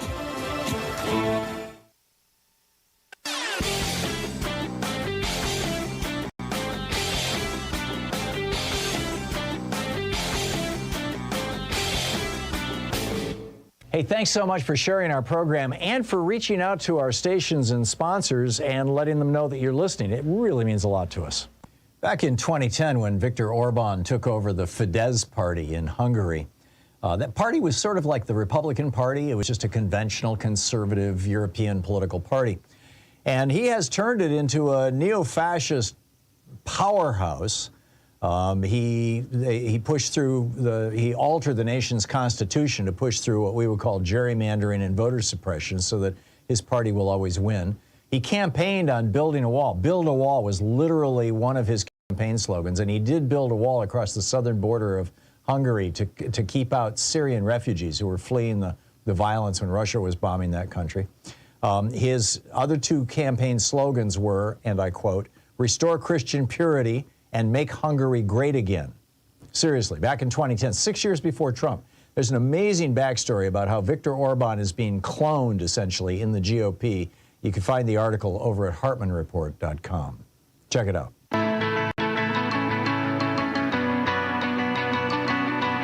Cozier.com. And welcome back, Greg in Gastonia, North Carolina. Hey, Greg, what's on your mind today? Hey, Tom, I heard you critique Carlson and classify certain talk radio show hosts. How would you classify somebody from 2010 to 2017 that took Vladimir Putin's money and stayed 3 years after he invaded Crimea in 2014? Does it ring a bell? Yeah, that was me. I was on RT, and I left RT in 2017. You're absolutely right. And I guess that's the end of the story. Ed in Chicago. Hey, Ed, what's on your mind today?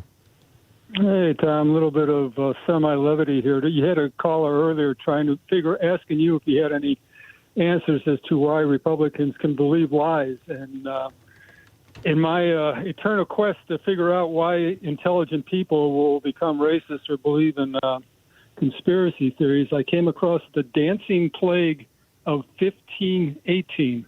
This is real. You can look it up. Dancing plague of 1518. Is that the St. Vitus dance thing? Well, yeah, it was in Strasbourg, France, and there's some that people go back and forth on how many people were dying from this, but some say that 15 people a day were dying because they would just start dancing and continue until they dropped. Mm-hmm. And some of the thought about what was causing, this mass hysteria was that maybe that they got a hold of some bad mushrooms. Huh. So I'm thinking, well, in today's maybe what we're experiencing today, because this fascism thing is worldwide. Maybe it's the plastics in water that's affecting everybody's brains, but we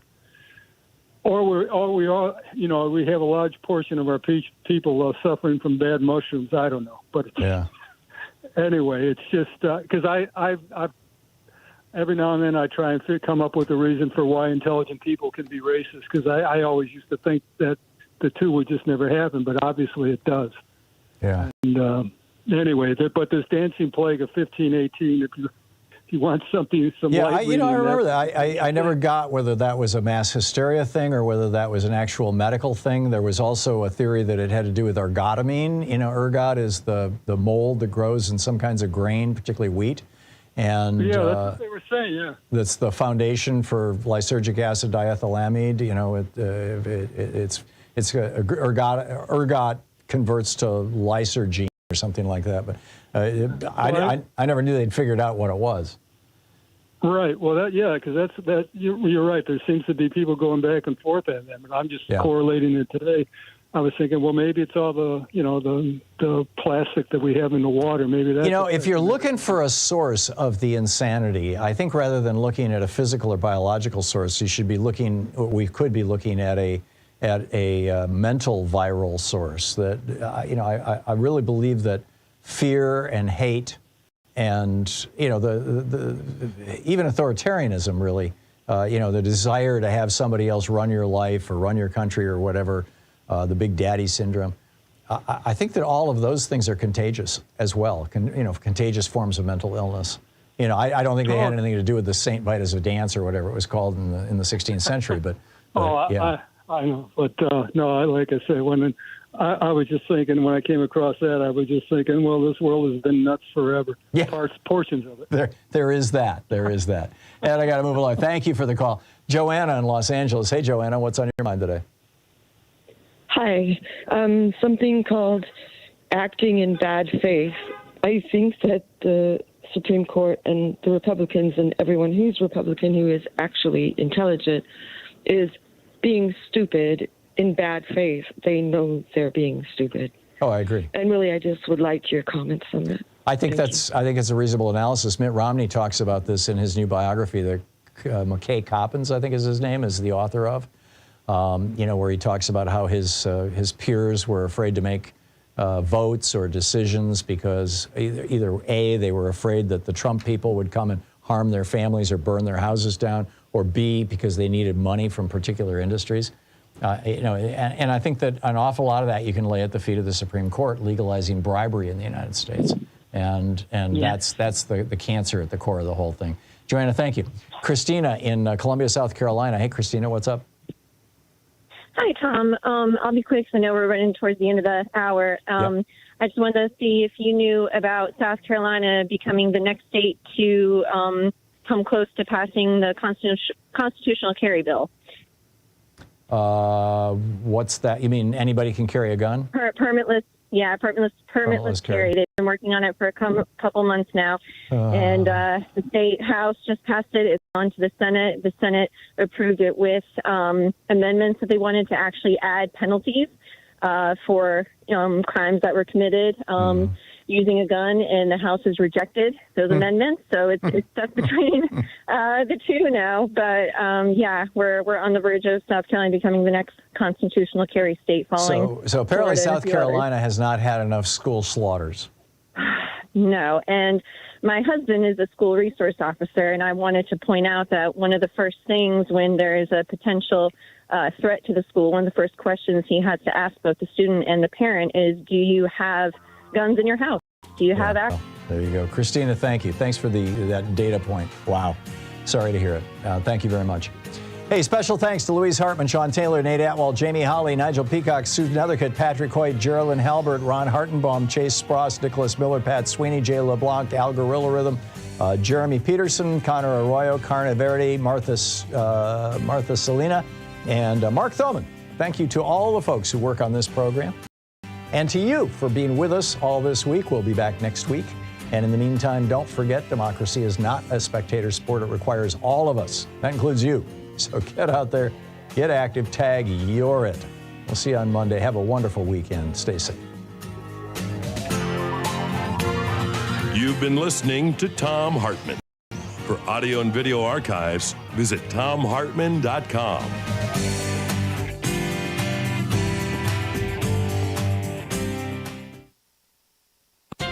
Hey, it's officially $5 Friday here on Free Speech TV. Although here on the Thom Hartmann program, we call it $15 Friday. But it's your opportunity to help out Free Speech TV. It's just, occasionally we just drop in and say, hey, we could use a little bit of help here. And this is particularly for long-term giving, basically, for sustaining support, becoming a member of the sustainers circle, as it were, of the people who are regular supporters of Free Speech TV. And that is, you call 877-378-8669 right now, give them your credit card and tell them how much to deduct every month, and just start a regular monthly contribution to Free Speech TV. It can be $5 a month, 10, 15, 50, whatever you're comfortable with. But here's your opportunity, and this is a great time to do it. We're heading into an election. It's going to be a really difficult fundraising year for Free Speech TV. So let's get off to a good start. So call now or go to freespeech.org right now and make your contribution.